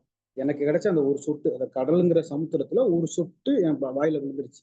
அந்த ஒரு சொட்டு வச்சுட்டு நான் சொல்றேன், அதை வச்சு சொல்றேன். அதுல உங்களுக்கு எது பொருந்ததோ பாருங்க, இல்லைன்னா ஆய்வு இதை எடுத்துக்கங்க. இப்ப இந்த மகர லக்னம் மகர ராசினாலே மாமியாரிட அதிகமா வாக்குவாதம் செய்வாங்க. அது அவங்க அப்புறம் பெரும்பாலும் மாமியார கொடுமையை வந்து இவங்க தான் அனுப்பிப்பாங்க. இவங்க ராசியா இருந்தாலும் சரி, ஆணா இருந்தாலும் சரி, பெண்ணா இருந்தாலும் சரி, பெரும்பாலும் மற்றவங்களை காட்டிலும் இவங்க வந்து மாமியாரோட கருத்து வேறுபாடு இருக்கும். மாமியார் சொல்றது இவங்களுக்கு ஒத்து போறாது. இந்த மாதிரி இவங்க சொல்றதுக்கு மாமியாருக்கு ஒத்து போறாது. அதிகமா பாதிக்கப்படுறது இந்த மகர ராசி மாறுறது. அதாவது இந்த மகர ராசி மகர லக்னக்காரங்க கிட்டத்தட்ட சின்ன வயசுல தாயை இழந்துடுறாங்க, தாயவோ தந்தையை இழந்துடுறாங்க. அதுல தாயை இழக்கிறாங்களா தந்தையை இழக்கிறாங்களா, பெரும்பாலும் தந்தையத்தையும் இழந்துடுறாங்க. தந்தையை இழந்துட்டு ரொம்ப சிரமப்படுறாங்க. நல்லா படிப்பாங்க, நல்ல படிப்பு வரும், இது என்னதான் இருந்தாலும் படிப்பு வரும். ஆனாலும் இவங்களுக்கு மற்ற படிப்பை வச்சு பெரிய முன்னேற்றமா அப்படின்னா அது கொஞ்சம் கம்மி தான். ஆனா எக்ஸ்பீரியன்ஸ் வச்சு நல்ல முன்னேற்றம் இருக்கு. அப்ப ரெண்டாவது இவங்களுக்கு ஆஞ்சநேயர், பைரவர் இவங்களை நல்லா புடிச்சுக்கிட்டாங்கன்னா, இவங்க எப்போதுமே ஆஞ்சநேயரையும் பைரவரையும் நல்லா கெட்டியா புடிச்சுக்கிட்டாங்க, அவங்களோட சரணடைஞ்சிட்டாங்கன்னா, என்னைக்கு பிடிக்க ஆரம்பிக்கிறாங்களோ அன்னையிலிருந்தே இயற்கை தன் விதியை மாத்திக்கணும். அவ்வளவு சக்தி வந்து இவங்களுக்கு கிடைக்கும் இந்த ஆஞ்சநேயர் பைரவத்திலிருந்து. உடன் பிறந்த சகோதரி நல்லா அழகா இருப்பாங்க. எப்படின்னா, இவங்க உடன் பிறந்தோம்னா இளைய சகோதரா இருக்கும் பட்சத்துல அவங்க நல்லா அழகா இருப்பாங்க.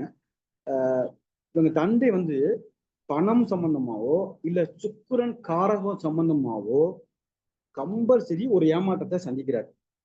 மேக்சிமம் ஏமாற்றத்தை சந்திக்கிறார் இவருக்கு தந்தை. அதாவது ஜாதகரி, அதாவது மகர ராசி மகர லக்னத்துடைய தந்தை சந்திக்கிறாரு.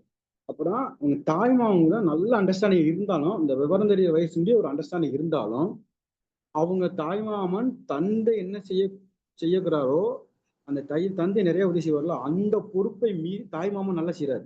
அவ்வளவு தந்தை என்ன செய்யறாரோ அந்த செய்யறாரு. ஆனாலும் இவங்க அந்த 35 வயசுக்கு மேல இந்த தாய்மாமன் கூட பயங்கர கருத்துக்களாக இருக்காங்க மேக்சிமம். அப்புறம் அம்மாவோட அதிகமா வாக்குவாதம் பண்றாங்க, ரொம்ப அதிகமா வாக்குவாதம் பண்ணுவாங்க. ஆனா அம்மாவுக்கு ஏதாவது உடம்பு சரியில்லைன்னா இவங்க ரொம்ப அக்கறை கட்டுவாங்க. அப்படியே 2 விதமா இருக்கும். அப்புறம் இவங்க முதல் திருமணம் அதிகம் பாதிக்கப்படுது. அதாவதுன்னா இந்த மகர ராசி மகர லக்னத்துல முதல் திருமணம் பெரும்பாலும் பாதிக்கப்படுது. அதுவும் எது சம்பந்தமா பாதிக்கப்படுதுன்னா, இந்த குரு சம்பந்தமா பாதிக்கப்படுது. குரு குழந்தைங்க, பணம், இதுல வந்து மரியாதை கிடைக்கல அப்படிங்கிற மாதிரி அந்த பிரச்சனை அது கிடைக்குதுன்னு சொல்லி அந்த முதல் திருமணம் வந்து டைவர்ஸ் ஆகுது பெரும்பாலும். இப்ப 2வது திருமணம் தான் சரி, முதல் திருமணம் தான் பண்ணிட்டோம், 2வது திருமணமாவது நம்ம கை கொடுக்குமா அப்படின்னா அதுவும் கொடுக்கறது இல்லை. கிட்டத்தட்ட எரிச்சல தான் கொண்டு இவங்களுக்கு. ஏன்னா உங்களுக்கு டென்ஷன்லயே ப்ரெஷர்லயே வச்சிருக்கும். அப்புறம் சுய முயற்சியில் திருமணம் செய்யக்கூடிய ராசி லக்னங்களை இவங்களும் ஒண்ணு. இப்ப இவங்க எப்படின்னா தன்னுடைய முயற்சி எடுத்துப்பாங்க, தான் எஃபெக்ட் பண்ணுவாங்க. எஃபெக்ட் பண்ணி தான் ஒரு பொண்ணை தேடி திருமணம் செய்யலாம். இல்லைன்னா ஒரு பொண்ணை விரும்பி அதுக்கப்புறம் கடுமையான முயற்சி செய்து அதை அம்மா அப்பா கொண்டு போய் அதுக்கப்புறம் முயற்சி செய்யறதுல இவங்க செய்யறாங்க. மேக்சிமம் அழகான வீடு அமையும். இவங்களுக்கு வந்து வீடு வந்து மேக்சிமம் அழகாதான்.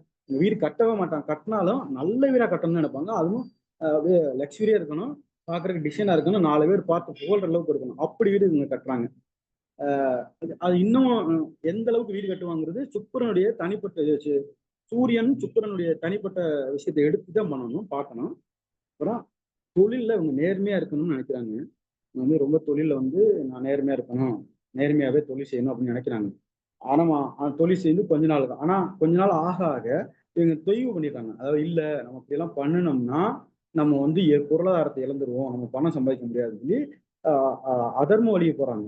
இப்ப தர்ம வழியில் போகும்போது இவங்க சம்பாதிச்ச பணம் வந்து 1 கோடி ரூபானா இந்த அதர்ம வழியில போகையில அப்படியே படிப்படியா கீழே இறங்கிடும். இவங்க அந்த சாய்ஸ் அந்த அதர்ம வழியை யூஸ் பண்ணவே கூடாது. யூஸ் பண்ணாங்கன்னா அந்த ஒரு எஃபெக்டை சந்திச்சே தீர்றாங்க. இவருக்கு மேக்சிமம் அந்த கூலி ஆட்கள், இந்த கிளீன் பண்றவங்க, ஸ்வீப்பரு, குப்பை அள்ளுறவங்க, இந்த வாட்ச்மேன், இவங்களுக்கெல்லாம் ரெஸ்பான்ஸ் கொடுக்க மாட்டேங்கிறாங்க. இவங்க ரெஸ்பான்ஸ் கொடுத்து இவங்க இந்த ஆஞ்சநேயர் விநாயகரை கும்பிட்டாலே யாராரு அந்த அடிமை தொழில் செய்யறவங்க பிளஸ் இந்த ஆஞ்சநேயர், இந்த விநாயகர், இந்த அப்படி விநாயகர் இவங்க 2 பேர்ல யாருமே இல்லை அப்படின்னா பைரவர். இவங்களை நல்லா மரியாதை கொடுத்து இவங்களை யாராவது ஒருத்தரை கெட்டியா பிடிச்சிட்டாங்கன்னா அன்னைக்கே லைஃப் வந்து யூட்டன் ஆகி போகும். அப்புறம் இவங்களுக்கு எப்படின்னா ஒரு சின்ன ரிங்கு கொடுக்குறோம்னா ஒரு 10 கிலோ பாக்ஸ் உள்ள ஒரு பொம்மை பேப்பர்லாம் உள்ள வச்சு அதுக்குள்ள ரிங்கை வச்சு அப்படி கொடுத்தோம்னா ஓகே சூப்பர்பாங்க. நீங்க வெளியில கொஞ்சோண்டு சின்ன டப்பால ஒரு ரிங்கு கொண்டு கொடுத்தீங்கன்னா ஐயா என்னங்க இது நல்லாவே இல்லை அப்படின்றாங்க. அப்ப எப்படின்னா பிரம்மாண்டமாத்தே கொடுக்கணும் அப்படின்னு அவங்க சொல்றாங்க. நான் பேசி முடிச்சுக்கிறேன் மேடம், அப்புறமா கேட்குங்க. இப்போ வந்து அவங்க அப்படிதான் இருக்கிறாங்க. எது கொடுத்தாலும் பெருசாத்தான் எதிர்பார்க்குறாங்க. அதாவது சிறுசா, அதாவது உள்ள இருக்க விஷயம் சின்னதா இருந்தாலும் பரவாயில்ல, ஆனா எனக்கு கொடுக்குறது பெருசா தெரியணும், பெரிய பொம்மை மாதிரி இருக்கணும். அப்பதான் அவங்க விரும்புவாங்க. அப்புறம் மற்ற லக்கணங்கள், அதாவது பாவம் எவனாவது ஒருத்தன் வந்துட்டேன், நம்மளை தேடி வந்துட்டேன், ஏதாவது கொடுக்கணும்னு கொஞ்சம் கொடுக்குறாங்க. ஆனா அந்த மகர ராசி மகர லக்னம் வந்து மேக்சிமம் தனக்கு மிஞ்சிய தானம்தான் அப்படிங்கிறது அவங்களுடைய அவங்க அந்த பாயிண்ட வந்து பயங்கரமா பிடிச்சவங்க. தனக்கு மிஞ்சினதே தானம். நீ என்ன வேணா பண்ணிக்கோ, காலில் கூட விழுந்தா விழுந்துக்கோ, ஆனா எனக்கு வச்சுக்கிட்டு தான் உனக்கு கொடுப்பேன். நான் எனக்கு இல்லாம உனக்கு எல்லாத்தையும் கொடுத்து உதவியெல்லாம் செய்யல மாட்டேன். நீ ஏன்னா அவ்வளவு நம்பிக்கையெல்லாம் எனக்கு யாருமே இல்லை அப்படிம்பாங்க. உங்க அம்மாட்ட போய் மேக்சிமம் இவங்க சிறு வயசுல 35 வயசுக்குள்ள உங்க அம்மாவை பத்தி பேசினாங்கன்னா, நம்ம யாராவது தவறா பேசினா என்ன நடக்கும்னே தெரியாது. அவ்வளவு கொடூரத்தின் உச்சத்திலே போயிட்டு வந்துருவாங்க. இப்ப இவங்க கோடிக்கணக்கால பணம் இருக்குல்ல, இப்ப வந்து இப்போ ஒரு 5 லட்சம் 3 லட்சம் 2 லட்சம் இதெல்லாம் ஈஸியா கையாண்டுருவாங்க. ஒரு 20 லட்சம் ஒரு 50 லட்சம் 1 கோடி ரூபா இப்படி கொடுத்தோம்னா பதட்டமாயிருவாங்க. இவங்க அதை கையாடுறத சொதப்புறாங்க, மேக்சிமம் சொதப்புறாங்க. அப்படி வந்தாலும் அதை சொதப்பு யாராவது இன்னொருத்தரை வச்சு அந்த பணத்தை ஹேண்டில் பண்ண சொல்றாங்க தவிர இவங்களே பெரும் பணத்தை கையாளுறதுக்கு ரொம்ப சிரமப்படுறாங்க. அப்புறம் அதாவது தனக்கு வேணும்னா என்ன வேணா செய்யலாம் அப்படிங்கிறது வந்து தனக்கு வேணும்னா எனக்கு வேணும்னா அதை செய்வேன், எனக்கு இது வேணும்னா அதை செஞ்சே தீருவேன். அது என்ன நடந்தாலும் பரவாயில்ல, உலகத்துக்கு நல்லது நடந்தாலும் பரவாயில்ல, உலகத்துக்கு கெட்டது நடந்தாலும் பரவாயில்ல, ஆனா எனக்கு என்ன இது தேவை அப்படிங்கிற கொள்கையை அதிகமா வச்சிருக்கவங்க அவங்க.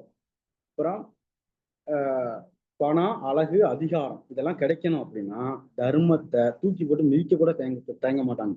தர்மம்னா என்னன்னு கூட கேட்க மாட்டாங்க. அதெல்லாம் தேவையே இல்லை. எனக்கு தேவை பணம், அழகு, அதிகாரம், அகங்காரம், பெரிய பெரிய புகழ் கிடைக்கணும். இதுக்காண்டி நான் என்ன தர்மமா எனக்கு தேவையில்லை அப்படிங்கிற கொள்கை விடுவாங்க. மூத்த சகோதரி இவங்களுக்கு இருக்கிற மூத்த சகோதரி வந்து இவங்களுக்கு இருக்கிறது கொஞ்சம் கஷ்டம். அப்படி இருந்தாலும் ஜாதகருக்கு நல்ல பலன் கிடைக்குமா அப்படின்னா அது கிடைக்கிறது கொஞ்சம் கஷ்டம் தான். ஏன்னா ஒரு மூத்த சகோதரி இருக்கிறது கஷ்டம். அப்படி இருந்தாலும் அவங்க 2 பேரும் பணம் கொடுக்கறது கஷ்டம். அப்படி இருந்தாலும் மற்ற பாவங்களை பார்த்துட்டு தான் ஜாதக பார்த்து தான் சொல்ல முடியும். அது ரொம்ப ரொம்ப கடினம். அப்புறம் நடப்பதை முன்கூட்டி திரும்பிப்பாங்க. எப்படின்னா அவங்க வந்து முன்னாடியே நடக்கிறது ஒரு விஷயத்த இது நடக்க போகுது, பின்னாடி இந்த விஷயம்லாம் நடக்கும் அப்படின்னு முன்னாடியே சொல்லிடுவாங்க. சொல்றதுல ரொம்ப கெட்டிக்காரங்களா இருப்பாங்க. இவங்க ஒரு விஷயத்த ஒரு உதாரணத்துக்கு ஒரு தொழில் தொடங்க போறாங்க அப்படின்னா ஒரு ஆபீஸ்ல போய் கையெழுத்து வாங்க போங்க அப்படின்னா இவங்க எல்லாரும் ஃபர்ஸ்ட் ஸ்டெப் எடுப்பாங்க, இல்ல ஒண்ணு எடுப்பாங்க. இவங்களுக்கு கம்பல்சரி 2வது ஸ்டெப் கண்டிப்பா உண்டு. ரெண்டாவது முயற்சி பண்ணத்தான் ஆகும். முதல்ல எடுத்தவனே உங்களுக்கு முழு திருப்தி அடையாது. அதே முழு திருப்தி அடைய மாட்டாங்க. அப்புறம் அந்த தொழில் அப்பவும் அமையாது. தொழில் மட்டும் கிடையாது, எந்த செயலுமே முதல்ல நடக்காது. ஃபர்ஸ்ட் ஸ்ட்ரோக் விழுந்து அடுத்த ஸ்ட்ரோக்ல தான் ஜெயிப்பான். அடுத்த ஸ்ட்ரோக்ல அவங்களுக்கு வந்து கிடைக்கும். எதுவுமே என்ன கிடைச்சாலும் அவங்க அப்படித்தான் கிடைக்கும்.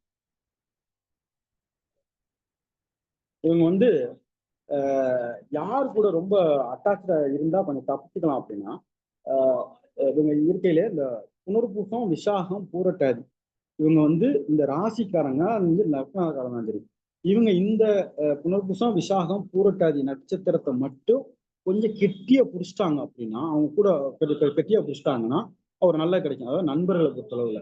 அப்புறம் என்ன கிழமைகள்ல பிறக்கிறவங்க ஓரளவு நல்லது அப்படின்னா இந்த ஞாயிற்றுக்கிழமை இவங்க எப்பவுமே 8ஆம் அதிபதி வருவாங்க. உடனே சூரியன் வந்து 8ஆம் இடம் வருது, நீங்க ஞாயிற்றுக்கிழமை சொல்லுவீங்க அப்படின்ற இங்க இவங்களுக்கு ஞாயிற்றுக்கிழமை பிறந்தவங்களும் வியாழக்கிழமை பிறந்தவங்களும் நண்பர்களா வந்தா புதிய ஒளி, அதாவது இருட்டுல இருக்கிற ஒரு மனிதனுக்கு புதுசா ஒரு டார்ச்சர் அடிச்ச மாதிரி கிடைக்கும்.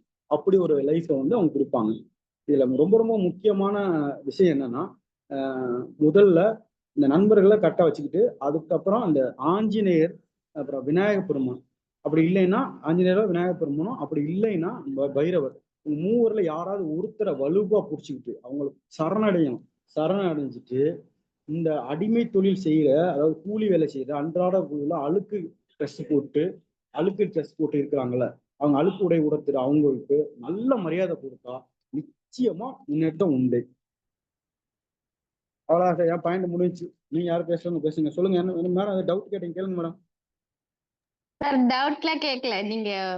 நீங்க சொன்ன பாயிண்ட் எல்லாம் சும்மா அப்படியே நேரடியா பார்த்துட்டு இருக்கிறேன். என்ன மேடம் நச்சுன்னு இருந்து நான் வந்து இப்ப நான் வந்து என்னோட தொழில் ரெண்டும் மேடம். நான் வந்து ஜோதிடமும் இப்ப மருத்துவமுங்க. நான் வந்து எனக்கு ஜோதிடம் வந்து இப்போ நான் சொல்றேன், என்னால அது கடல்ல இருக்க கடல் தண்ணி. நான் எனக்கு கிடைச்சது ஒரு சொட்டு தான். அந்த ஒரு சொட்டுல என்னமோ சொல்லணும்னு சொல்லிட்டு இருக்கேன், அவ்வளவுதான். அதுவும் இறைவன் போட்ட பிச்சை. இல்ல சரியா இருந்தது. ஏன்னா என்னோட தம்பி மக வந்து மகர ராசி. அவர் வந்து வித்தியாசமா நீங்க சொன்னது எதுவுமே இல்ல. அத நான் யோசிக்கல. அந்த அளவுக்கு நான் அவனை யோசிச்சிருந்தா நிறைய சொல்லியிருக்கலாம். அவனை யோசிச்சுதான் இது இப்ப பாயிண்ட்ஸே எடுத்தது நிறைய. அதுல வந்து நீங்க சொன்னீங்க இல்லைங்களா, தேவைன்னும் போது எந்த எட்ஜுக்கும் போவான். தனக்கு தேவை அப்படிங்கும் போது எந்த எட்ஜுக்கும் போவார். லக்னத்துல மேடம் நல்லவருங்கிற குரு நீச்சமாகிறாரு. கெட்டவருங்கிற குருவும் இருக்கிறாரு, சந்திரனும் இருக்காரா அவருக்கு? ஆமா. இல்ல மேடம், நல்லவருங்கிற பொதுவா நம்ம இருக்கிறோம். இப்ப நல்லவருங்கிற அதிக நல்லவருங்கிற இவர் இருக்காரா, யாரு? குருவோ அங்க நீச்சமாகிறாரு ராசி நட்சத்திரம், ராசி லக்னத்துல. இதே இது முக்கால் பாவியான இவரு செவ்வாய் அங்க உச்சமாகிறாரு. இது நான் சொன்ன பாயிண்ட்ல மேக்சிமம் 80-90% எல்லாத்துக்குமே பொருந்துங்க. அப்படியே எதுக்காவது யூஸ் ஆகுதான்னு பாருங்க. பூரட்டாதி நட்சத்திரம் சார் நானு. சரிங்க மேடம். அவன் மகர ராசி. சரிங்க. அவனுக்கு எமர்ஜென்சினா எனக்கு போன் பண்ணி தான் பேசிட்டு தான் ஐடியா கேட்டு தான் செய்வான். Very good. அதை இவங்க கூட செய்யும் போது என்னன்னா, அந்த புனர்பூசம், விசாகம், பூரட்டாதியும் இந்த வியாழக்கிழமை நான் பூரட்டாதி. அதான் மேடம், ஞாயிற்றுக்கிழமையும் மேடம். அப்புறம் வந்து வியாழக்கிழமை பிறக்கிறாங்கல்ல, வியாழக்கிழமை இரவு 12 மணி, இரவு 11 மணிக்குள்ள, 12 மணிக்குள்ள சொல்லக்கூடாது. 11 மணி தாண்டி வேற நாள். ஒரு சிலது அவங்க சொல்லுவாங்க, அவங்க ரூல் அப்ளை பண்ணுவாங்க. நான் அப்படி போறது இல்ல. 11 மணி முடியாது ஒரு நாளுக்குள்ள விதியை வச்சிருக்கீங்கன்னா, அப்போ வந்து அந்த மாதிரி நாளுக்குள்ள அந்த வியாழக்கிழமையும் ஞாயிற்றுக்கிழமையும் வேற மாதிரி செயல்பட முடியும். அந்த கூட உங்க தொடர்பு இருக்கும் போது உங்களுடைய, அதாவது இருட்டுல போயிட்டு இருக்கவனுக்கு ஒரு டார்ச் லைட்டை கையில கொடுத்தா என்ன நடக்கும் அப்படியே கிடைக்குங்க. மன்னிக்கணும் சார். அதான் சார், நம்ம அது டாபிக் பேசிடலாம். நம்ம கடைசியா நம்ம அதை பேசுவோம் சார். ஓகே. சரிங்க சார். சரிங்க, ஓகே. சரிங்க சார், வேற யாரும் பேசுங்க சார். சரி சார். இப்ப ஸ்ரீராம் சார் இப்போ பேசுறதுக்கு நான் அழைக்கிறேன். மிக தெளிவாக பேசின ஒரு விஜயராஜ் சாருக்கு மிக நன்றி. இப்போ அடுத்ததாக ஸ்ரீராம் சாரை அழைக்கிறேன். சார் வாங்க சார். அனைவருக்கும் வணக்கம். இந்த சேனலை சிறப்பாக நடத்தி கொண்டு வரும் இந்த சேனல் நிர்வாகத்திற்கு முதலுக்கு நான் நன்றி பணிவான வணக்கத்தை தெரிவித்துக் கொள்கிறேன். முதலில் உச்சிஷ்ட மகா கணபதியை வணங்கியும், எனது உபாசனை தெய்வங்களாக விளங்கக்கூடிய வாராகி, வாழை பரமேஸ்வரி ஆகியவற்றை வணங்கியும், என்னை ஈண்டெடுத்த தாய் தந்தையரை வணங்கியும், என் குலதெய்வத்தை வணங்கியும், எனக்கு ஜோதிடத்தை போதித்த எனது குருவிற்கு பாதம் பணிந்தும், ஆசான் நாகராஜ் அவர்களையும் எல்லா ஜோதிட குருமார்களையும் இதில் பங்கேற்று சிறப்பிக்கக்கூடிய அனைவரையும் வணங்கி வரவேற்று எனது உரையை துவங்குகிறேன். பொதுவாக இந்த மகர ராசி அப்படின்னு பார்த்தீங்கன்னாக்கா, எல்லாரும் முன்னால இருக்கிறவங்கள டீட்டெயிலா பேசிட்டாங்க. நான் வந்து கொஞ்சம் சுருக்கமாக கொஞ்சம் ஒரு எனக்கு தெரிந்த அரிய வகை கருத்துக்களை உங்கள் முன் வைக்கிறேன். பொதுவாக இது ராசி மண்டலத்துல பார்த்தீங்கன்னாக்கா, இது 10வது வீடு, 10வது ராசி, காலதேவனின் 10வது வீடு. இது பார்த்தீங்கன்னாக்கா இருண்ட ராசின்னு சொல்லுவாங்க. இது சனி பகவானுடைய ஆட்சி வீடு. பொதுவா பாத்தீங்கன்னாக்கா சனி பகவானுக்கு 2 வீடு உண்டு, மகரம், கும்பம். இந்த சனி பகவான் இது ஆட்சி வீடாக இருப்பதால் இது ஆட்சி வீடு என்று கூறப்படுகிறது. இன்னொன்னு என்னன்னா, கும்பராசி அப்படிங்கிறது வந்து கும்ப வீடு வந்து சனியினுடைய திரிகோண வீடு. கோணராசி கோண வீடுன்னு சொல்லுவாங்க. அதனுடைய தன்மை வேறு. மகர ராசியில் இருக்கக்கூடிய சனியின் தன்மை என்பது வேறு. இதுல நிறைய சூட்சுமங்கள் இருக்கு. ஏன்னா மகர ராசியில சனி வந்து அவ்வளவு நல்லவர் இல்லைன்னு தான் சாஸ்திரங்களே சொல்லியிருக்கு. ரைட். இதுல பாத்தீங்கன்னாக்கா பாகை கணிதப்படி பாத்தீங்கன்னாக்கா 270 பாகை முதல் 300 பாகை வரை வியாபித்துள்ள ஒரு வீடு. அடுத்ததாக மகர ராசியில முதல் 10 பாகை மகர ராசிக்கு அஷ்டமாதிபதி என்று சொல்லக்கூடிய சூரிய பகவானுடைய நட்சத்திரம் உத்திராடம் அமைந்துள்ளது. அதே போல அடுத்து களத்திர ஸ்தானாதிபதி இதுக்கு 7வது வீடான சந்திர பகவானுடைய நட்சத்திரமான திருவோணம் 13 பாகை 20 கலையில் அமைந்துள்ளது. அடுத்து மகரத்திற்கு சுகஸ்தானாதிபதியும் பாதகஸ்தானாதிபதியும் ஆகிய செவ்வாய் பகவான் நட்சத்திரமான அவிட்டம் 6 பாகை 40 கலை வரை வியாபித்துள்ளது. இங்கு வந்து உச்சமடையக்கூடிய கிரகம் என்று பார்த்தால் செவ்வாய் வந்து வீரியக்காரகன் மட்டுமல்லாது மனித உழைப்பின் ரகசியமே செவ்வாயில் தான். இது அங்காரகன் என சொல்லக்கூடிய செவ்வாயில் தான் உள்ளது. அதனாலதான் இது அங்கே உச்சமடைகிறார். அது மட்டும் இல்லாம இது ஒரு உழைப்பு வீடு, இருண்ட வீடு. பாத்தீங்கன்னா இந்த சனி பகவான் பாத்தீங்கன்னாக்கா இந்த ராசியின் தன்மைகள் அப்படின்னு எடுத்து பாத்தீங்கன்னாக்கா இது ஒரு பூமி ராசி. அது மட்டும் இல்லாம தர வீடு. இது பாத்தீங்கன்னா பாதி பலன் தரும், பாதி பலன் தராது, வரும் வராது அப்படிங்கிற பலன். இது மனித பாகங்களை குறிக்கக்கூடியது. பாத்தீங்கன்னா மூட்டு, முழங்கால், கணுக்கால் மற்றும் மனிதனின் மர்ம உறுப்புகளை குறிக்கக்கூடிய இடமாக இருக்கு. ஏன்னா அதிகமா அங்க வந்து வெயில் படாத இடம். அதே போல முகத்தில் இருக்கக்கூடிய தாடையின் கீழே பகுதி, தொண்டையின் மேல் பகுதியும் அதிகமா வெயில் படாது. இதெல்லாம் சனி பகவான் காரகம் மிகுந்த பகுதி உடல் உறுப்புகளாக சொல்லப்படுகிறது. இந்த ராசியில பிறந்தவங்க பாத்தீங்கன்னாக்கா பந்த பாசத்துக்கு அடிமைகள் என்று சொல்லலாம். அதே போல நட்புக்கு முக்கியத்துவம் கொடுப்பார்கள்.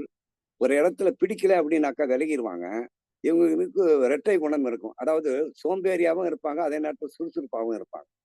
அதனாலதான் இதுக்கு சின்னமாக முதலையை வழங்கியிருக்கு. முதல்ல வந்து பாத்தீங்கன்னாக்கா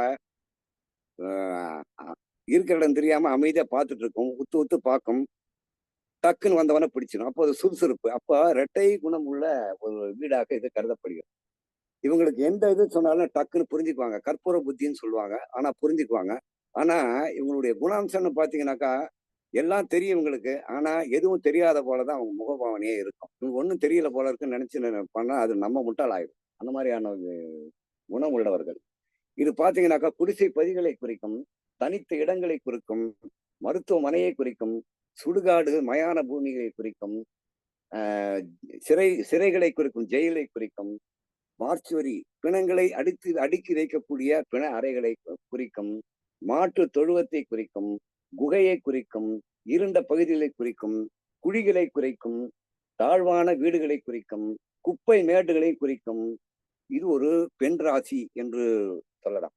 அதே போல இதன் வடிவம் பாத்தீங்கன்னா முதலை அல்லாது இன்னொரு வடிவம் இதுக்கு வழங்கப்பட்டிருக்கிறது. அதாவது கடல் குதிரை வடிவம் சொல்லுவாங்க. அந்த வடிவம் வழங்கப்பட்டிருக்கு. பொதுவா பாத்தீங்கன்னா இவங்க தைரியசாலி போல இருப்பாங்க. ஆனா உங்களுக்கு கோழைத்தனம் அதிகமாக இருக்கும். பயந்த சுபாவங்கள் உள்ளவர்களாக இருப்பாங்க. இவங்களுடைய மைண்டு பாத்தீங்கன்னாக்கா ஒரு மாதிரி ஒரு அண்டர் ரேட்டட் மைண்டுன்னு தான் சொல்ல முடியும்.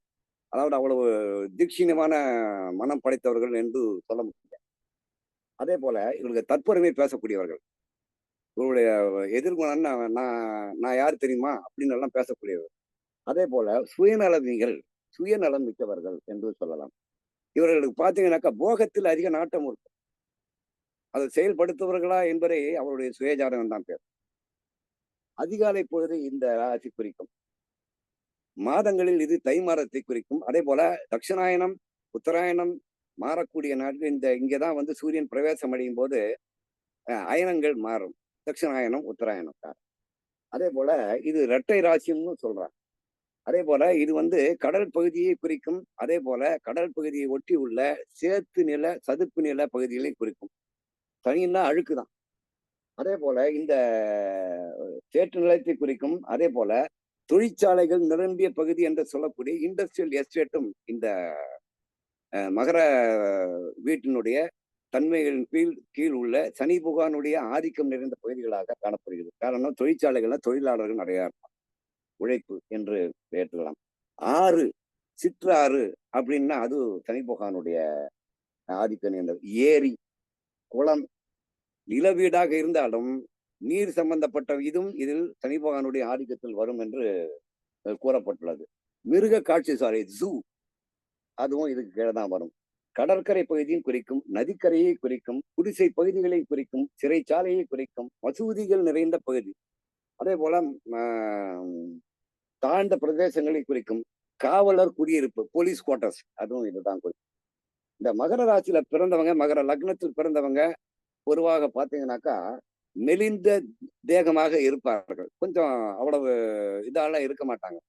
லக்னம் மாறும்போது அந்த தன்மை மாறும் வாய்ப்பு இருக்கு. அதே போல இவர்கள் கொஞ்சம் பலமற்றவர்கள் என்றுதான் கூற வேண்டும். அதே போல மனோ ரீதியாக கொஞ்சம் சில விஷயங்கள்ல ரிஸ்க் எடுத்து இவங்க பண்ண மாட்டாங்க. வளர்ச்சி குறைவாகத்தான் இருப்பார்கள். ரொம்ப ஹைட்டெல்லாம் இருக்க மாட்டாங்க. நார்மலா ஹைட் அந்த மாதிரிதான் இருப்பாங்க. இவங்களை மூக்கு பார்த்தீங்கன்னாக்கா வளைந்து நீண்ட மூக்காக இருக்கும். அதே போல கண்கள் பார்த்தீங்கன்னா அவளை தீட்சின்னு சொல்ல முடியாது, ஆழ்ந்த கண்களாக இருக்கும். ஆனா பார்வை தீட்சினி அதிகமாக இருக்கும். தலைமுடி பார்த்தீங்கன்னாக்கா மிருதுவற்ற தலைமுடியாக இருக்கும். இந்த மகர ராசியில பிறந்தவங்களுடைய குணாதிசயங்கள் பார்த்தீங்கன்னாக்கா ரொம்ப சிக்கனமா இருப்பாங்க. அதிகமா செலவு பண்ண மாட்டாங்க. கொஞ்சம் சிக்கனவாதிகள்னு சொல்லலாம். அதே போல வேகம் இருக்கும். அதே நேரத்தில் விவேகமான வேகமும் இவர்கள் எடுத்து காணலாம். நியாயமா இருப்பாங்க. இவங்க நியாயவாதிகள்னு சொல்லலாம். அதே போல சிந்தனைவாதிகள் என்றும் கூறலாம். அனுபவ எண்ணங்கள் இவரிடத்தில் இருக்கும். நிறைய அனுபவங்களை மனசுக்குள்ள வச்சிருப்பாங்க. அது எந்த இதா இருந்தாலும் சரி. பொதுவாக ஒழுக்கமும் இருக்கும், ஒழுக்கமின்மையும் இருக்கும் இவரிடத்தில் இருக்கும். சில நேரங்கள் விடாமுயற்சியும் செய்வார்கள். முயற்சி என்று வரும்போது விடாமுயற்சிக்கு இவர்கள் உகந்த தன்மை வாய்ந்தவர்கள் என்று கூறலாம். அதே போல இங்க வேலை செஞ்சாங்கன்னா சகிச்சுக்கிட்டே வேலை செய்வாங்க. கஷ்டமே வேலை செய்யணுமே அப்படின்னு சொல்லுவாங்க. அதாவது சகிப்புத்தன்மையோடு வேலை செய்யக்கூடியவர்கள். ஆனால் அதுக்கேற்ற வருமானமோ கூலியோ என்பது இவர்களுக்கு கிடைக்காது. அதே போல நம்பிக்கையானவர்கள், பொறுமைசாலிகள், திடநெஞ்சுக்காரர்கள், நண்பர்களை தேர்ந்தெடுத்து பழகுவாங்க. இதுதான் ரொம்ப முக்கியமானது. ஏன்னா அந்த நண்பர்கள் ஸ்தானம்னு எடுத்துன்னா 7வது வீடு தான். அப்ப சந்திரன் வரும்போது சந்திரன் மனோகாரகன் என்பதால் இவங்க வந்து அடுத்த 2 செலக்டிவ் ஃப்ரெண்ட்ஸ் தான் வச்சிருப்பாங்க. ரொம்ப அதிகமா இதா நெருக்கமா பழக மாட்டாங்க. பிடிக்கலன்னா டக்குன்னு விலகிடுவாங்க. இது ஒரு குணம் அவங்க கிட்ட இருக்கு. அதே போல நிறைய நீதிமான்கள், ஜட்ஜ், சுப்ரீம் கோர்ட், ஹைகோர்ட், வக்கீல், அட்வொகேட் இந்த மாதிரி வழக்குரைஞர்கள் எல்லாம் பெரும்பாலும் பாத்தீங்கன்னா இந்த மகர வீட்டில் பிறந்தவங்களாக இருக்கிறதுக்கு வாய்ப்பு நிறைய இருக்கு. அதே போல அடக்கமா இருப்பாங்க, அதிகமா பேச மாட்டாங்க, இருக்கிற இடம் தெரியாம இருப்பாங்க. இவங்க இருக்கிற இடத்துல பாத்தீங்கன்னா பின் டிராப் சைலன்சர். அதே மாதிரி ஏளனம் செய்யும் போது அதை கண்டு இவர்கள் பயப்படுவார். அது ஒரு குணம் இருக்கு. அதே போல பெருந்தன்மைவாதிகள்னு சொல்லலாம், நம்பிக்கைன்னு சொல்லலாம். உண்மையாக இருப்பார்கள்னா உண்மையாக இருப்பார்கள். அதே நேரம் தனக்கு பிடிக்கலன்னா உண்மைக்கு மாறாக நடந்து கொள்வார்கள் என்று சொல்லலாம். அதே போல உணவில் பெரும் விருப்பம். அதாவது இந்த சாப்பிட்ட பின்னாடி இந்த ஜங்க் ஃபுட் சில பேர் சாப்பிடுவாங்க. அதுல கொஞ்சம் நாட்டம் இருக்கும். அதே போல இந்த மகர ராசிக்கு ஆரோக்கியம் மற்றும் வரக்கூடிய நோய்கள்னு பார்த்தீங்கன்னாக்கா வாத நோய் வரும், கீழ்வாதம், பந்துக்கிண்ண மூட்டு, முழங்கால், கணுக்கால் இவைகளில் நரம்பு சுடுக்குவது அல்லது எலும்பு விலகுதல் இது போன்ற நோய்கள் வரக்கூடியது. அதே மாதிரி நம்ம உடம்புல வரக்கூடிய அக்கிக்கட்டின்னு சொல்லுவாங்க. அதுக்கு வந்து பாத்தீங்கன்னா அந்த காலத்துல வந்து பாடம் போடுவாங்க. அந்த அக்கிக்கட்டி எங்க வரும்னு பாத்தீங்கன்னாக்கா அந்த தொடை சந்தில வரும், கை இடுக்கு, கால் இடுக்கு இந்த மாதிரி நோய்கள்லாம் வரும். அதே மாதிரி குஷ்ட நோய்க்கு இந்த சனி பகவான் காரகத்துவம் வர்றதுனால இந்த வீட்டில் பிறந்தவர்களுக்கு ஒரு 40 to 50% பீப்புள் பார்த்தீங்கன்னாக்கா குஷ்ட நோயால் பாதிக்கப்படுவதாக இருப்பார்கள். இவங்களுக்கு வந்து உணவு சரியாமை உண்டு. டைஜஸ்டிவ் ப்ராப்ளம் கண்டிப்பா இவங்களுக்கு இருக்கும். அடிக்கடி ஏப்பம் விடுவார்கள். கொஞ்சம் மனநோய் பாதிப்பு உள்ளவர்கள் இந்த ராசி லக்னத்தில் பிறந்தவர்கள் இருப்பார்கள். அதே போல் நரம்பு வலி இருக்கும். பெரும்பாலும் இந்த முழங்காலில் எலும்பு முறிவு, மூட்டு விலகுது, இது மாதிரியான வியாதிகள் உங்களுக்கு வரதுக்கான வாய்ப்பு இருக்கு. அதே மாதிரி தோல் வியாதிகள், சொறி வந்து புதனுக்கும் சொல்லுவாங்க, ஆனால் சனிக்கும் சொல்லுவாங்க. அதாவது ஸ்கின் ரபிஷ், ஸ்கின் ரேஷஸ் இந்த மாதிரி எல்லாம் வர்றதுக்கான வாய்ப்பு. சொறி சிரங்கு, சூரியாசிஸ் போன்றவைகள்லாம் வரும். இதே மாதிரி இந்த கரப்பான்னு சொல்லுவாங்க. இந்த பிறந்த குழந்தைக்கு பாத்தீங்கன்னாக்கா அந்த முதுகு பக்கம், வயிற்று அடிப்பக்கம் பாத்தீங்கன்னாக்கா கரப்பான்னு வரும், சிகப்பா இருக்கும். அது ஒரு மாதிரி இருக்கும். அதுக்கு வந்து பாடம் போடுவாங்க, கொஞ்ச நாள் அது சரியா போகும். இவங்க குணம் பாத்தீங்கன்னா பழைய பண்பாடுகளை பேணுவார்கள். லாப நோக்குடைய சிந்தனைகள் இருக்கும். புகழும் பணத்தை பற்றிய சிந்தனை ஓட்டமே இவர்களுக்கு இருக்கும். அதாவது என்னன்னா பொருளார்ந்த சிந்தனைகள் இருக்கும்.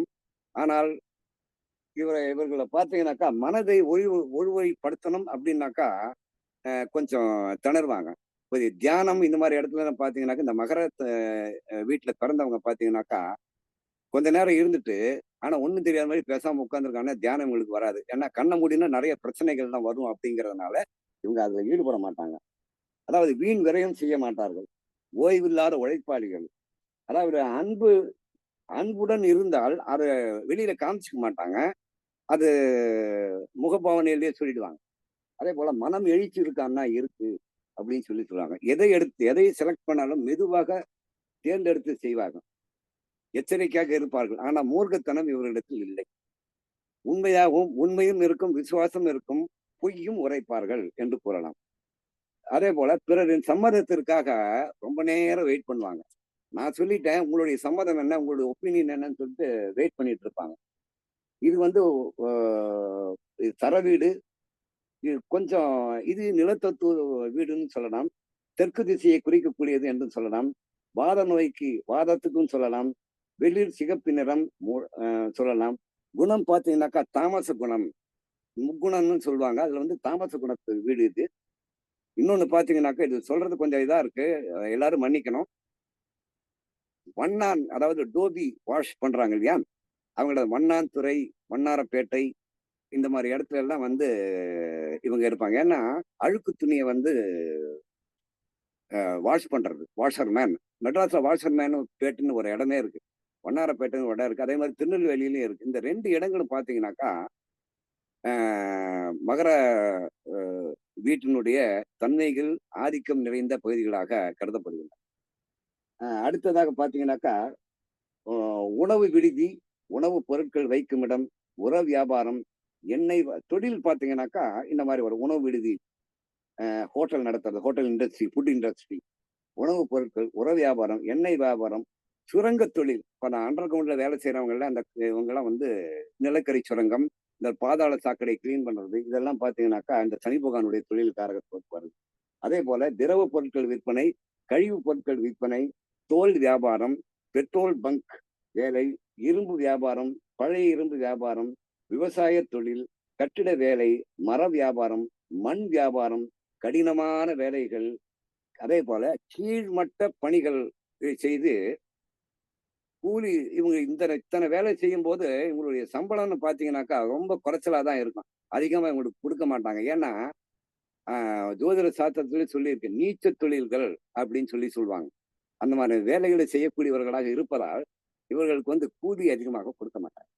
அதே போல இந்த ஆதிக்கம் நிறைந்த பகுதிகள்னு பாத்தீங்கன்னா உலக ரீதியாக பாத்தீங்கன்னாக்கா அல்பேனியா, பல்கேரியா, கிரீஸ் நாடுகள் சனி பகவானுடைய ஆதிக்கத்தின் கீழ் வரக்கூடிய நாடுகளாக கருதப்படுகிறது. அதே போல தமிழ்நாட்டில் எடுத்து பார்த்தீங்கன்னாக்கா நீலகிரி மாவட்டம், ஈரோடு மாவட்டத்தின் வடக்கு பகுதி, சேலம் மாவட்டத்தின் வடமேற்கு பகுதி, தர்மபுரி மாவட்டத்தின் வடக்கு மற்றும் மேற்கு பகுதி ஆகியவையில் சனி பகவானுடைய மகர ராசி வீட்டிற்கு தன்மை உள்ள இடங்களாக கருதப்படுகின்றன. இது இன்னொன்னு பாத்தீங்கன்னாக்கா நிலப்பகுதி விளையும் பொருட்கள் என்று பார்க்கும் போது கரிசல் மண், கச்சல் மண், களிமண் போன்றவைகள் இந்த மண் தன்மைகளாக இருக்கும். இது வந்து விவசாய சம்பந்தப்பட்டது. இது வந்து சனி பகவான் ஆதிக்கம் இருக்கு. பார்த்தா கருப்பா இருக்கு. ஏன்னா கருப்பு நிற பொருட்கள் எத்தனையுமே வந்து பாத்தீங்கன்னா சனி பகவானுடைய ஆதிக்கம் நிறைந்த பொருட்கள் தான். மாட்டுப்பட்டி, களஞ்சியம், முட்புதர்கள், ஸ்டோர் ரூம் இது பிடிக்கும். அதாவது எல்லா ஃபேக்டரியிலும் பார்த்தீங்கன்னா ஸ்டோர் ரூமும் ஸ்டாக் ரூம்னு வச்சிருப்பாங்க. அதெல்லாமே சனி பகவானுடைய பகுதிகள் தான். சதுப்பு நில காடுகள், சேறு பகுதி, அதாவது சாக்கடை சேறு, மண்ணும் அழுக்கும் கலந்த கருப்பு நில மாதிரி சேற்று பகுதி. அதே போல இவர்கள் இந்த மகர ராசி மகர வீட்டில் பிறந்த விவசாயிகள் பார்த்தீங்கன்னாக்கா அந்த சிறுதானியங்கள், இந்த பல்சஸ் சொல்லுவாங்க, அதை வந்து அதிகமா விளைவிப்பாங்க.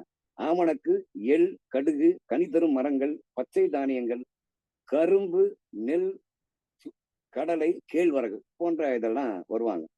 இன்னொன்னு பாத்தீங்கன்னாக்கா விவசாய நிலங்கள்ல பாத்தீங்கன்னாக்கா இந்த பெருக்கான் எலி எல்லாம் இருக்கும். இந்த எலி வங்குன்னு சொல்லுவாங்க. இதெல்லாம் இதுவும் கூட மகர இது சனி பகவானுடைய ஆதிக்கம் நிறைந்த பகுதி. இந்த சில பேர் பாத்தீங்கன்னாக்கா அந்த கழுதை வச்சிருப்பாங்க. கழுதை வந்து எதோட தொழிலோட இருந்து உங்களுக்கே தெரியும். இந்த கழுதை பால் கழுதை இதெல்லாம் கட்டி மேய்க்கிறவங்க கழுதை சொன்ன அடைச்சி ஒரு பட்டி போல அடைச்சி வளர்க்குறாங்க பாத்தீங்களா? அதெல்லாமே வந்து சனி பகவான் வீடு, கழுதை வீடுன்னு சொல்லி சொல்லுவாங்க. இந்த ராசிகளோட ஒரே ஒரு சின்னது டிப்பு மட்டும் சொல்லிட்டு என்னுடைய உரையை முடிச்சுக்கிறேன். இந்த ராசி, இந்த லக்னம், ராசியில் பிறந்தவர்கள் வீட்டு பார்த்தீங்கன்னாக்கா யாரோ ஒருவர் இறந்திருப்பார், உடன் பிறந்தவர்கள் இறந்திருப்பார்கள். இவர்களுடைய க்ளோஸ் ரிலேஷன் கூட பிறந்தவங்க ரத்த உறவுகள் பார்த்தீங்கன்னாக்கா மனநிலை பாதிக்கப்பட்டவர்கள் இருப்பார். காரணம் மகர லக்னம் ராசி எதையாவது தேடிட்டே இருக்கக்கூடிய இதே இருக்கும். இவங்க வீட்டுக்கு அருகில பாத்தீங்க, இந்த ராசி லக்னத்தை வீட்டுக்கு அருகில பாத்தீங்கன்னாக்கா இந்த அயன் பண்றவங்க இல்லையா, டோபி, அவங்க இடம் இருக்கு. அதாவது எண்டு ரோடு மூலையில இருப்பாங்க. இவர்கள் வீடு பாத்தீங்கன்னாக்கா மசூதி அருகில் அல்லது சுடுகாடு செல்லும் பாதையில், மயானம் செல்லும் பாதையில் இவர்கள் வீடு இருக்கும். மகரத்தில் குரு இருந்தால் பால் உள்ள மரத்தை இவர்கள் வளர்ப்பார்கள். மகரத்தில் தனி இருந்தால் பட்டு போன மரம் இவர் வீட்டுல இருக்கும். அதே போல இவங்க வந்து புது வீடு கட்டுறதுங்கிறது நாட் அட்வைசபிள், அதாவது ஏற்புடையதல்ல. பழைய வீட்டை தான், கட்டின வீட்டை தான், ரெண்டாம் வீட்டை தான் இவங்க வாங்கணும். வாங்கினா நல்லா இருக்கும். ஏன்னா சனி அப்படின்னாலே ஏற்கனவே பயன்படுத்திய பொருள், அதை வந்து இவர் வந்து பயன்படுத்துவார்கள் அப்படின்னு சொன்னாங்க. அடுத்தது இந்த புனர்ப்பு தோஷத்தை பத்தி ஒரு ரகசியத்தை சொல்றேன். இந்த புனர்ப்பு தோஷம் அப்படின்னு வரும்போது இந்த வீட்டிலேயே இருந்து சனி வீட்டிலேயே திருவோண நட்சத்திரம் இருக்கு. சனியினுடைய நட்சத்திரம் பார்த்தீங்கன்னா பூசம், அனுஷம், உத்திரட்டாதி. இதுல சந்திரன் இருந்தாலோ, சனியினுடைய நட்சத்திரமான பூசம், அனுஷம், உத்திரட்டாதி சந்திரன் என்றாலும் வந்து புனர்ப்பு தோஷம்னு சொல்லுவாங்க. புனர் அப்படின்னாலே சேருதல், இணையுதல் என்று பொருள். புனர்பூ என்றால் ஏற்கனவே பயன்படுத்தியதை இவர்கள் பயன்படுத்த நேரிடும் என்பதை மறைமுகமாகத்தான் இந்த புனர்ப்பு தோஷம் என்பது சுட்டி காட்டப்படுகிறது. அதனாலதான் திருமண மணமேடை வரைக்கும் வந்து நின்று போறது. இது யாரும் சொல்லாத ரகசியம், நீங்க வந்து கேட்டுக்கோங்க. அதே போல விஷ்ணு பகவான் வந்து முதலைக்கு வந்து இந்த கஜேந்திர மோட்சம் கொடுத்தது. யானையுடைய காலை மிதிக்கும் போது அந்த யானை வந்து நாராயணான்னு சொல்லும் போது இந்த கஜேந்திரனுக்கு வந்து மோட்சம் கொடுத்தது. அது அந்த படத்தை வந்து வீட்டுல வச்சுக்கலாம். அதே போல கஜேந்திரனுக்கு மோட்ச மந்திரம் தனியா இருக்கு. அது தனியா அந்த மந்திரத்தை வந்து உச்சாரணம் செய்யலாம். அதே போல இவர்கள் பெரும்பாலும் வந்து பாத்தீங்கன்னாக்கா சனிக்கு உண்டான கிரகங்கள் பாத்தீங்கன்னாக்கா அதிபதி பிரஜாபதி, பிரதனாம்பதின்னு சொல்லுவாங்க. இது சம்ஸ்கிருத வார்த்தை. அதாவது ஜனங்களுக்கு அதிபதி என்று சொல்வார்கள். பொதுவா வந்து சனி பகவானுடைய இது பாத்தீங்கன்னாக்கா பப்ளிக் கான்டாக்ட் இந்த மாதிரி உடையவர்களாக இருப்பாங்க. உங்களுக்கு பப்ளிக் கான்டாக்ட் அதிகமாக இருக்கும். ஏன்னா இவங்களுடைய அதிதேவதையே பிரஜாபதி, பிரதனாம்பதி அப்படின்னு சொல்லுவாங்க. அப்படின்னாக்கா பிரஜா அதிபதி, ஜனாதிபதி எப்படி, பிரஜைகள்னா நாட்டு சிட்டிசன்ஸ் அப்படின்னு சொல்லாங்க. பிரஜாபதி அப்படின்னாலே மக்கள், கூட்டமான மக்கள். இதெல்லாம் வந்து மகர வீட்டுக்கு தன்மை கீழ் வரக்கூடிய ஒரு இதாக கருதப்படுகிறது. இந்த மகர ராசி அப்படின்னு பாத்தீங்கன்னாக்கா ஒரு ஒரு இரட்டைத்தன்மை வாய்ந்த ஏற்கனவே நான் சொன்னதைப்படி மீண்டும் வலியுறுத்தி சொல்ற மாதிரி சொல்றேன். இவர்கள் வந்து ஒரு சுறுசுறுப்பான சோம்பேறின்னு சொல்லலாம் சார். அப்படிதான் சொல்ல முடியும். ஏன்னா இவங்களோட ராசியே அப்படித்தான், இந்த லக்னாதிபதி அப்படித்தான். மகரத்தில் இருக்கக்கூடிய சனியின் தன்மை என்பது வேறு, கும்பத்தில் இருக்கக்கூடிய கோண வீட்டில் ஏறிய சனியின் குணம் என்பது வேறு. அதை போலத்தான் இவருடைய குணாம்சங்கள் இருக்கும் என்று கூறி எனக்கு வாய்ப்பளித்த நல்ல உணர்வுகளுக்கு நன்றி பாராட்டி அமர்கிறேன். நன்றி, வணக்கம்.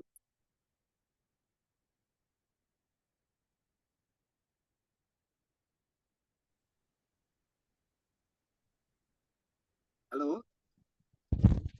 நன்றி சார். ரொம்ப தெளிவான விளக்கம் வந்து கொடுத்தீங்க. ரொம்ப டீப்பா வந்து எக்ஸ்பிளனேஷன்ஸ் கொடுத்தீங்க. ரொம்ப நன்றி சார். நன்றி ஐயா. தேங்க்யூ.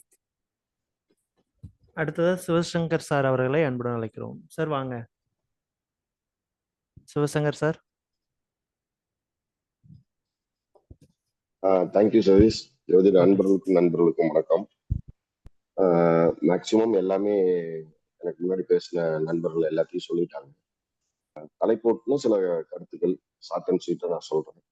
மகர ராசியினோட தன்மை 2 வகையில சொல்றேன். ஒண்ணு, மகர ராசியினோட ஆதிபத்தியம், தொழில், அதிகாரம், சமூகம், சமுதாயத்தை சார்ந்து உள்ள அந்தஸ்து, இது ஆதிபத்தியமா வரும். இதனோட காரகத்துவம் பாத்தீங்கன்னா ரெஸ்பான்சிபிலிட்டி, பொறுப்பு, ஹார்ட் ஒர்க்கர்ஸ், கடின உழைப்பு, விடாமுயற்சி, அடமண்டான அது, அதே மாதிரி உயர்ந்த குறிக்கோள் உடையவங்களா இருப்பாங்க. இதுதான் ஆதிபத்தியமும் இதனோட காரகத்துவமும். ஸோ இங்கு இருக்கக்கூடிய எந்த கிரகமா இருந்தாலும் சரி, இந்த ஆதிபத்தியத்தின் வழியாக தன்னோட காரகத்துவத்தை ஒட்டி மகரத்தின் காரகத்துவங்கள் வெளிப்பாடா இருக்கும் அப்படிங்கிறது ஒரு மேலோட்டமான உண்மை. ஜோதிடத்தில் மிக மிக அடிப்படையான ஒரு விஷயம். இது மாற்றத்தை ஆரம்பிக்கக்கூடிய புள்ளி. இது எப்படின்னு பாத்தீங்கன்னா, உத்தராயண காலம், தட்சிணாயன காலம்னு இருக்கு. இப்போ தை மாதத்தின் ஆரம்பத்துல இருக்கக்கூடிய இந்த மகரம், உலகம் முதல்ல உலகத்துல ஒரு உயிரினு தோன்றுவதற்கு எரிமலை வெடித்து கடலில் கலந்து மண் சகதிகளாகி அந்த சகதியிலிருந்து உயிரினங்கள் தோன்றுறதா வரலாறு சொல்லுதுக்கு இருக்கிற ரிசர்ச் சொல்றாங்க. ஸோ இங்கதான் புதுமையினோட ஆரம்பம். பழையன கழிந்து புதியன புகும் இடம் மகரம். இது மகரமா விளங்குது. இது ஒரு அடிப்படையாக இருக்கு. ஸோ ஒரு புது முயற்சி யாராவது எடுக்கணும்னா கோச்சாரத்துல மகர லக்னங்கள் வரும்போது பழச ரிமூவ் பண்ணிட்டு புதுசு உள்ள கொண்டு வர்றது அல்லது ரெனோவேஷன் ஸ்டார்ட் பண்றதுக்கு மகர லக்னம் உகந்ததா இருக்கும். இந்த மகரம் இந்த ஸ்திர வீட்டுக்கு இன்னொரு சிறப்பு என்னன்னு கேட்டீங்கன்னா, எல்லா ஸ்திர வீட்டுக்கும் முன்பின் ஆட்சி அல்லது உச்சம் நீச்சம் வீடு இருக்கும். ஒரு கிரகம் ஆகும்.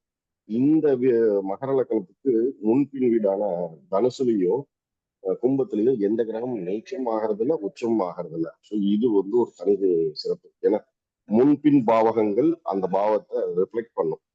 அதனோட தசாபுத்திகள் மாறும் போதோ இல்லை கோச்சாரத்துல ஒரு கிரகம் மாறி வரும்போதோ, ஒரு உச்சம் பெற்ற கிரகத்திலேயோ இல்ல நீச்சம் பெற்ற கிரகத்திலிருந்து ஆரோகணம் அவரோகணம்னு சொல்லுவாங்க, அதை நோக்கி போற தன்மையில இருக்கும். சீக்கிரமா நீச்சமாகிற குரு அவரோகணத்திலிருந்து ஆரோகணம் போறது ரெண்டு அல்லது 3 வீடுகள்லயே இவருக்கு நடந்துடும். கும்பத்தை தாண்டோனையுமே அவர் ஆட்சி ஆயிடுவார்.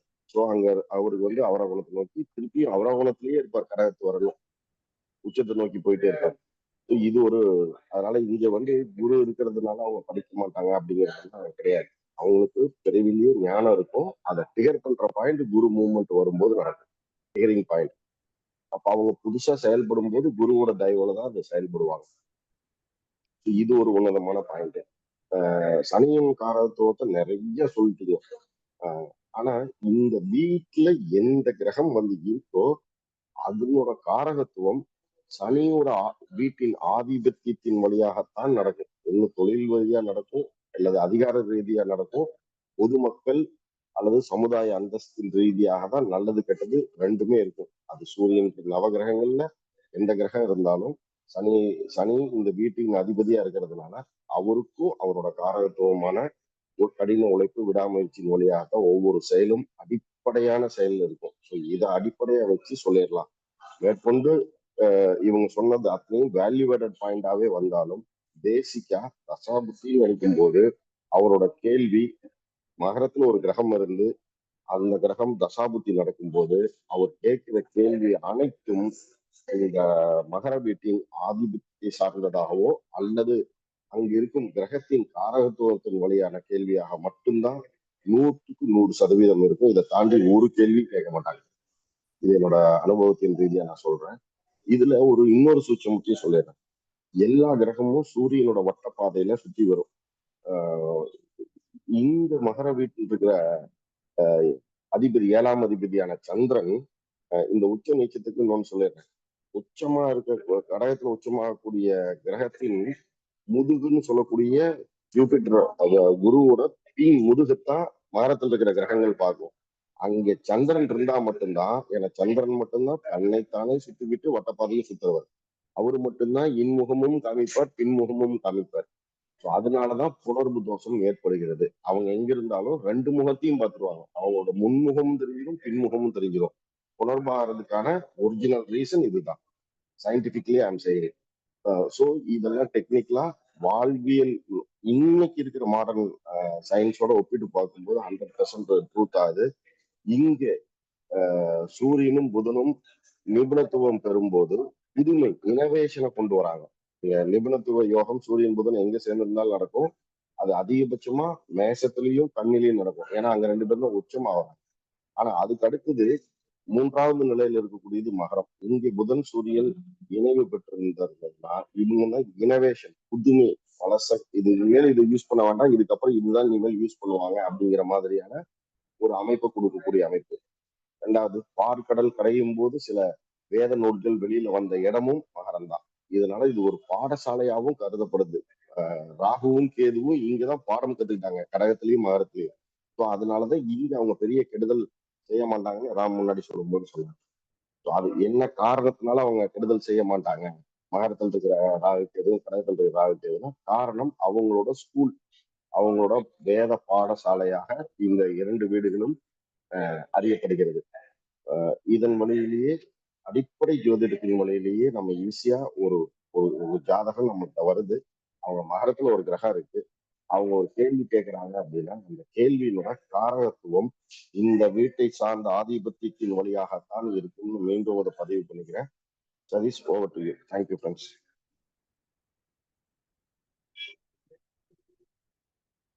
சதீஷ்.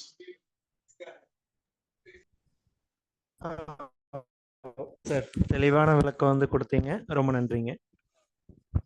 அடுத்ததா பேசுறதுக்கு விஜயகுமார் சார். விஜயகுமார் சார், உங்களோட கருத்தை பதிவு பண்ணலாம்.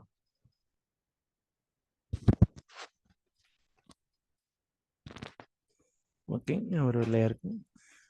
ஓகே சார், நான் அடுத்த வாரம் அடுத்த வாரம். Okay sir. சின்ன கொஸ்டின். என்ன சார்? சார், ஒரே ஒரு கொஸ்டின். கேளுங்க. எல்லாம் பேசுனவங்க திருமண காலங்களை மட்டும் பத்தி கொஞ்சம் தெளிவா சொல்லிருங்க. எந்த வயசுல திருமணம் நடந்தா அவங்களுக்கு சேஃபா இருக்கும், நல்லா இருக்கும்? சரி, ஆன்சர் பண்ணுங்க. Sivashankar sir, Ponneswari madam. இது மகர வீடு சம்பந்தப்பட்ட டாபிக். மகர வீடு சம்பந்தப்பட்ட டாபிக்ல மகரம் திருமணத்தை எப்படி கூடினா தை மாதத்துல முகூர்த்தம் நிறைய வைக்கிறதுக்கான காரணம் நான் சொன்னேன் இல்லைங்களா, புதுமை, இணைவு, இது எல்லாமே அங்கதான் வரும். காலம் அவர் எந்த வயசுல பண்ணா நல்லா இருக்குன்னு கேக்குறாருங்க.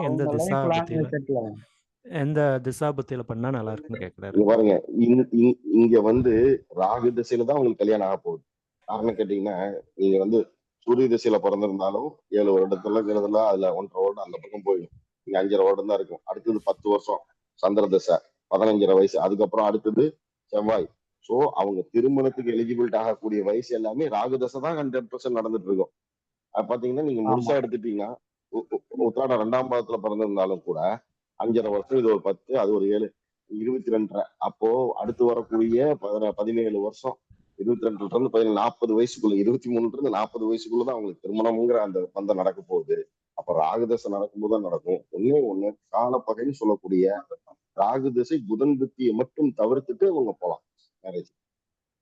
அந்த டைம்ல பண்ணும்போது காலமே பகையா இருக்கும். அதனால காலப்பகைங்கிற அந்த காலத்தை தவிர்த்தரலாம். தவிர்த்துட்டு சார், திருமணத்தை பத்தி ஒரு பொதுவான பதிவு நான் சொல்லிடுறேன். இரு ஜாதக கூட்டுவிளைவுன்னு நாங்க இதுக்கு முன்னாடியே ஒரு டாபிக்ல நான் பேசியிருக்கிறேன். இதே சேனல்ல இருக்கும். இரு ஜாதக கூட்டுவிளைவுன்னு இருக்கும், பாருங்க. ஒரு லக்கணம், நீங்க திருமண பத்திரிகைக்கு இன்னொரு பேர் இருக்கு தமிழ்நாட்டுல, லக்கண பத்திரிகைன்னு பேரு. நீங்க திருமணத்தை மட்டும் சரியான லக்கண புள்ளியில 2 ஜாதகருக்கும் பொதுவான ஒரு லக்கணத்தை தேர்ந்தெடுத்து அந்த லக்கணத்துல புஷ்கர நவாம்சம் வர்ற மாதிரி, ஏன்னா எல்லா லக்கணத்திலயுமே 2 புஷ்கர நவாம்ச நட்சத்திரம் வந்துடும். கண்டிப்பா அந்த புஷ்கர நவாம்சம் 13 நிமிடம் 33 வினாடி நீடித்து நிற்கும். அதுக்குள்ள அவர் மாங்கல்ய தானம் பண்ணி அவங்க பொண்ணோட தவப்பினார் கன்னியாதானம் பண்ணி அந்த மாப்பிள்ள வந்து மாங்கல்ய தானம் நடந்துடுச்சுன்னா அவர்களோட வாழ்க்கையில் பின்னடைவு என்பது இருக்கவே இருக்காது. இப்போ இதனால ஜாதக பொருத்தம் இருக்குது இல்ல இதையெல்லாம் தாண்டி அவங்களோட திருமண வாழ்க்கை முழுவதையும் தீர்மானிக்கக்கூடியது புஷ்கர நவாம்சம் மட்டும்தான். அப்ப இப்ப நீங்க சொல்ற மகர வீட்லயுமே 2 புஷ்கர நவாம்சம் இருக்கு. உத்ராடம் 4ஆம் மாதம் வந்துடும், திருவோணம் 2ஆம் மாதமும் இங்க புஷ்கர நவாம்சம், செவ்வாய்க்கு புஷ்கர நவாம்சம் கிடையாது. இந்த இந்த நட்சத்திர புள்ளியே அமைச்சிக்கலாம். இந்த நட்சத்திர புள்ளி அவங்களுக்கு வதையோ வேறையோ வராம அந்த ஜாதகருக்கு அமைச்சு கொடுத்துட்டீங்கன்னா போதும்.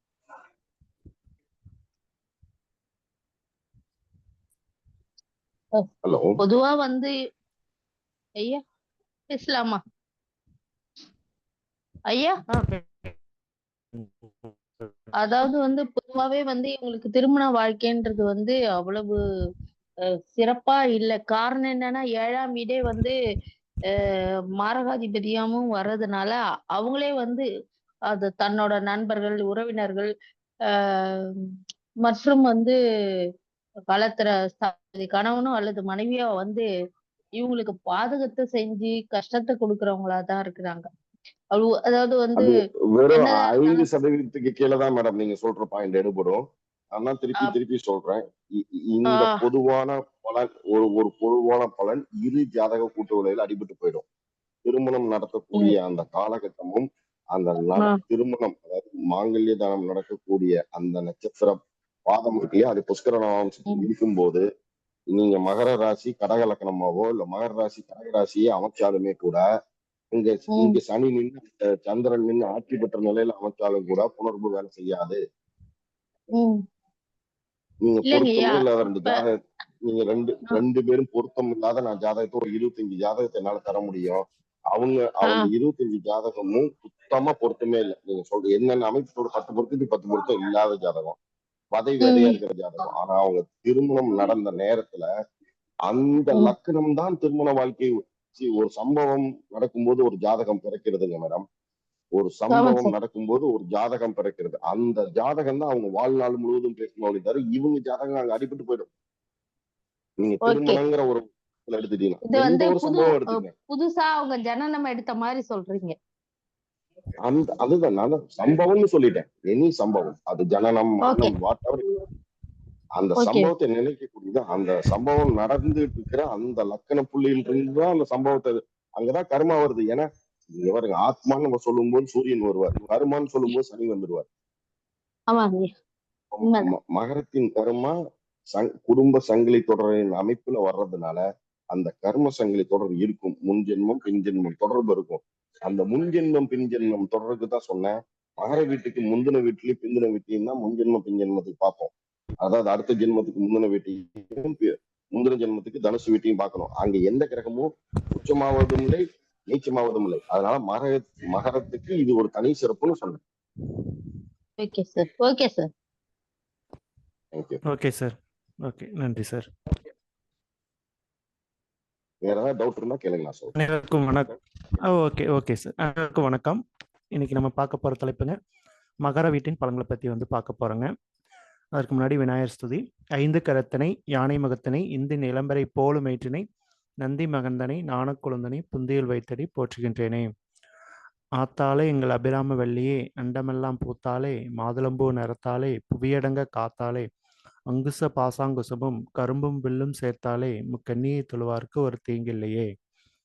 ஸோ இன்னைக்கு நம்ம பேசின நண்பர்கள் எல்லாருமே வந்து எல்லா பாயிண்ட்ஸுமே சொல்லிட்டாங்க. நான் ஒரு சில பாயிண்ட்ஸ் மட்டும் வந்து சொல்கிறேங்க. மகர வீடு அப்படின்னு பார்த்துட்டோம்னா இது வந்து நம்ம வந்து சர வீடாக வந்து வருங்க.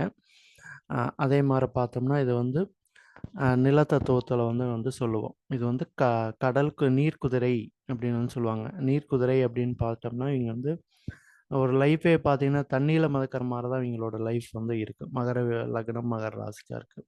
அதனால தான் அது வந்து நீர்க்குதிரைன்னு வந்து நம்ம சொல்கிறோம். நீர்க்குதிரை மாதிரி இவங்க வந்து ஓடிட்டே இருக்கணும், தண்ணியில் ஓடுற மாதிரி ஓடிட்டே இருக்கணும். லைஃப் வந்து அப்படி வந்து அமைங்க இவங்களுக்கு. அதே மாதிரி பார்த்தோம்னா இது வந்து மெயினாக வந்து சொல்லலாம். தொழில் ஸ்தானம் அண்டு வந்து உறவில் பார்த்தோம்னா அது வந்து மாமியார் ஸ்தானம் அப்படின்னு வந்து சொல்லலாம். இப்போ இந்த மகர லக்னம் மகர ராசி பிறந்திருந்தாலே வந்து இவங்க வந்து இப்போ அடிமை தொழில் செஞ்சுட்டு இருந்தாலும் இவங்களுக்கு வந்து பின்னாடி வந்து இல்லை ஒரு லைஃப்பில் ஒரு குறிப்பிட்ட ஏஜுக்கு மேலே வந்து சொந்த தொழில் பண்ணணும் அப்படிங்கிற எண்ணங்கள் வந்து வந்துருங்க. அடிமை தொழில் பண்ணாம சொந்த தொழில் பண்ணி ஆகணும். நம்ம வந்து ஏதோ ஒரு தொழில் பண்ணணும் அப்படிங்கிற எண்ணங்கள் வந்து இவங்களுக்கு வந்து வந்துருங்க. எந்த தொழிலா இருந்தாலும், சாஃப்ட்வேர்லயே இருந்தாலும் இவங்களுக்கு வந்து அது போர் அடிச்சு போகும். அடுத்தது வந்து நம்ம தொழில் ஏதோ ஒண்ணு பண்ணலாம் அப்படின்னு சொல்லி வந்து வந்துருவாங்க. அதே பார்த்தோம்னா, இது ஒரு மாமியார் ஸ்தானம் அப்படின்னு சொல்றனால, ஆணா இருந்தாலும், பெண்ணா இருந்தாலும் இவங்களோட மாமியாருக்கு ஒரு ஒரு மரியாதை பண்றது, மாமியார மதிச்சு நடக்கிறது, இதெல்லாமே பண்ணுனாங்கன்னா, இந்த சனி தொழில் சம்மந்தமான பிரச்சனைகள், அவைங்களுக்கு ஒரு முன்னேற்றம் இதெல்லாமே வந்து ஏற்படுங்க. அதனால வந்து இவங்க கண்டிப்பா வந்து மாமியார வந்து அவைங்க சொல் பேச்சு கேட்டு நடக்கிறது வந்து சிறப்பு அப்படின்னு வந்து சொல்லலாம். அதே மாரி இந்த அது க ச மகரம் அப்படின்னா தான் நம்ம வந்து மகரம் நல்லா இருந்தா தான் தொழில் வந்து பண்ண முடியுங்க. இந்த மகர வீட்ட வந்து உங்களுடைய கிரகத்தில, அதாவது உங்களுடைய அந்த சூரியன்லேருந்து சந்திரன், சூரியன்லேருந்து நம்ம கேது வரைக்கும் இருக்கிற அந்த நவ கிரகங்கள்ல பார்வை வந்து இருக்கணுங்க. ஏதாவது ஒரு பார்வைகள் வந்து அந்த மகர வீட்ட வந்து பார்க்கணும்.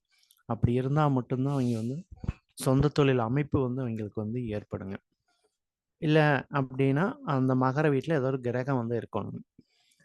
அப்படி இருந்தா மட்டும் தான் வந்து அவைங்க வந்து சொந்த தொழில் எண்ணங்கள் வந்து வருங்க. என்ன கிரகம் இருக்கோ அதோட காரகத்துவ ரீதியான தொழில்கள் பண்றது வந்து அவைங்களுக்கு வந்து சிறப்புன்னு வந்து சொல்லலாம்.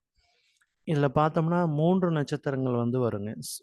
உத்திராடம் 2, 3, 4, திருவோணம், அவிட்டம் 1, 2ன்னு வந்து வருங்க. இந்த சூரியன் அப்படின்னு பார்த்துட்டோம்னா, இது வந்து வளர்ச்சிய வந்து கொடுக்கும். சந்திரன் அப்படின்னு பார்த்துட்டோம்னா வந்து மன ரீதியான இது எதுக்குன்னா தொழில் ஆரம்பிக்கணும் அப்படின்னா நம்ம வந்து வளரணும். நம்மளோட எதா இருந்தாலும் எக்ஸ்போர்ட் பண்ணா அது வந்து வளர்ச்சி ஆகணும். அதுக்கு வேண்டி சூரியனோட நட்சத்திரம் வந்து குடுத்துருக்காங்க. திருவோண நட்சத்திரம் அப்படின்னு பார்த்துட்டோம் அப்படின்னா, திருவோணங்கிறது நம்ம மனநிலை வந்து சரியா இருந்தா தான் தொழில் பண்ண முடியும். மனநிலை ஸ்டேபிளா இல்ல, அன்ஸ்டேபிளா இருந்ததுன்னா நம்ம தொழில் வந்து எக்காரணத்த கொண்டு பண்ணவே முடியாது. பிரச்சனை தான் வந்து ஓடும். அதே மாரி செவ்வாய், ஆட்சி அதிகாரம். அத வந்து ஒரு ரன் பண்றதுக்கு வந்து ஒரு ஆட்சி அதிகாரம் வந்து வேணும். அதனால தான் இந்த 3 நட்சத்திரங்கள் வந்து அ அதுல வந்து குடுத்துருக்காங்க. அது பார்த்தீங்கன்னா, அந்த ஆட்சி அதிகாரம் பார்த்தீங்கன்னா, 1, 2 பாதம். 2 பாதம் மட்டும் தான் குடுத்துருப்பாங்க. ஏன்னா வந்து சனியோட வீடுங்கிறனால, ஓவரா வந்து செவ்வாய்னா ஓவரா வந்து ஆடுவாங்க. ஓவரா ஆடக்கூடாது அப்படின்னு சொல்றதுக்கு வேண்டி தான் அது வந்து அந்த சனியோட வீட்ல வந்து செவ்வாய் வந்து ஆட்சி வந்து ஆகுதுங்க. அதே மாரி குரு நீசமாகறது பார்த்தோம்னா, நம்மளுக்கு வந்து சனி வந்து எனக்கு பணம் தேவையில்ல, ஒழுக்கம் அத வந்து நான் தான் முடிவு பண்ணுவேன் அப்படிங்கிறனால தான் குரு வந்து அங்க வந்து நீசம் வந்து ஆகுதுங்க. அடுத்தா பார்த்துட்டோம் அப்படின்னு பார்த்தோம்னா, இது வந்து அம் திருவோண நட்சத்திரம் தான் வந்து இந்த மகர லக்னத்தில, அதாவது நட்சத்திரம் எது வருதோ, அதுதான் வந்து அந்த ராசிய வந்து லக்னத்த வந்து ஆளுமை வந்து பண்ணுங்க. அப்போ திருவோணம் அப்படிங்கிறத பார்த்தோம்னா, இந்த மகர லக்னம், மகர ராசிக்கார் வந்து கயக்கிரீவர் வழிபாடுகள் வந்து பண்றது வந்து இவங்களுக்கு வந்து ரொம்ப சிறப்பான முன்னேற்றத்த வந்து வந்து குடுக்குங்க. ஸோ எங்கேயாவது கைக்கிரீவர் வழிபாடு கோயில் இருந்துச்சுன்னா, அங்க போயிட்டு வர்றது வந்து இவங்களுக்கு வந்து ஒரு சிறப்பான இதா வந்து இருக்குங்க. அதே மாரி அந்த சந்திரன் சம்மந்தமான நோய் தான் வந்து வரும். மன ரீதியான பிரச்சனைகள், மனம் வந்து நிலையா இருக்காதுங்க இவங்களுக்கு. அதே மாரி கால்ல முட்டி சம்மந்தமானது, இதெல்லாம் வந்து வரக்கூடிய வாய்ப்புகள் வந்து இருக்குதுங்க. ஆ முட்டி, கால் இல்லாதவங்களுக்கு உதவிகள் பண்றது வந்து இவங்களுக்கு வந்து ஒரு சிறப்பு அப்படின்னு வந்து சொல்லலாங்க. ஸோ இதெல்லாம் தான் வந்து இந்த மகர லக்னம், மகர ராசி அப்படின்னு வந்து சொல்லலாங்க. மெயினா வந்து சனியோட வீடு அப்படின்னாலே, அன்னதானங்கள் பண்றது வந்து சிறப்பு அப்படின்னு வந்து சொல்லலாங்க. ஸோ இதுதான் என்னுடைய பாயிண்டா வந்து பதிவு பண்ண விரும்புறேங்க. நன்றிங்க.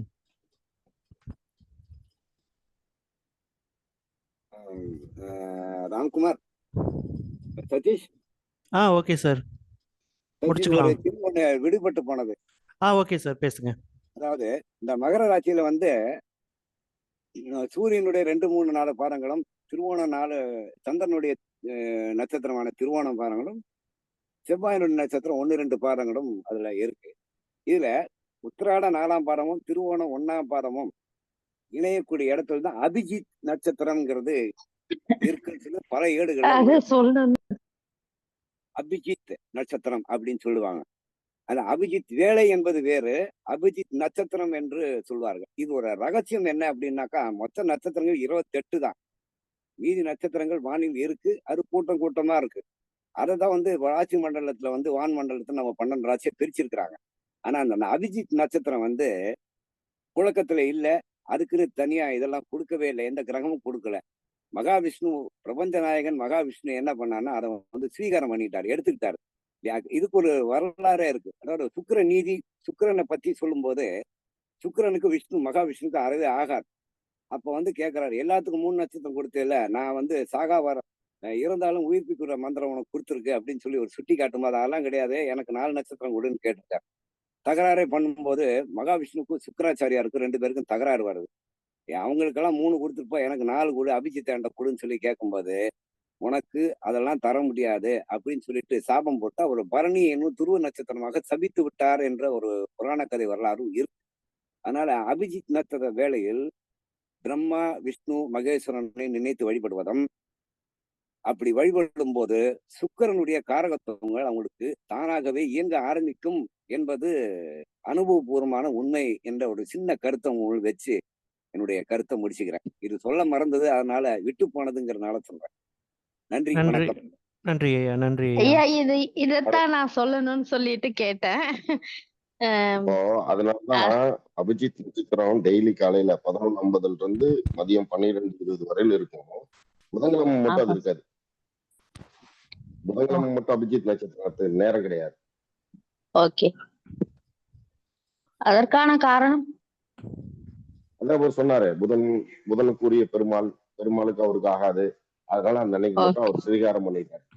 அவர் ஸ்வீகாரம் பண்ணதுனால அந்த அன்னைக்கு உங்களுக்கு கிடையாது. ஐயா சிவசங்கர் ஐயா,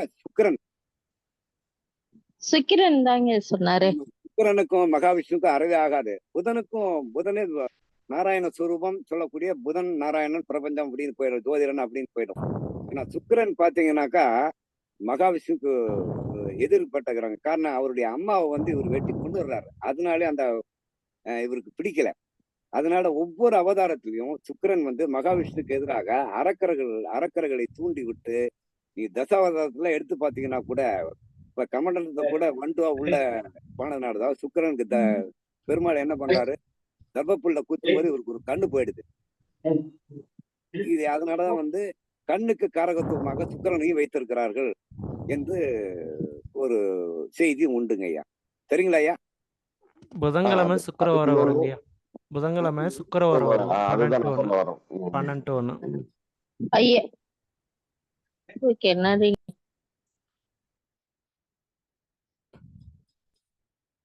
ஓகே. இதுக்காரும் அமைதி காத்த அனைவரும் அனைத்து வளமும் செல்வமும் பெற்று இன்புற்று வாழ்க என்று வாழ்த்தி விடைபெறுகிறோம். மீண்டும் அடுத்த வாரம் அடுத்த தலைப்பில் சந்திப்போம். அனைவருக்கும் நன்றி, வணக்கம். நன்றி, வணக்கம் ஐயா. சார். நன்றி சார்.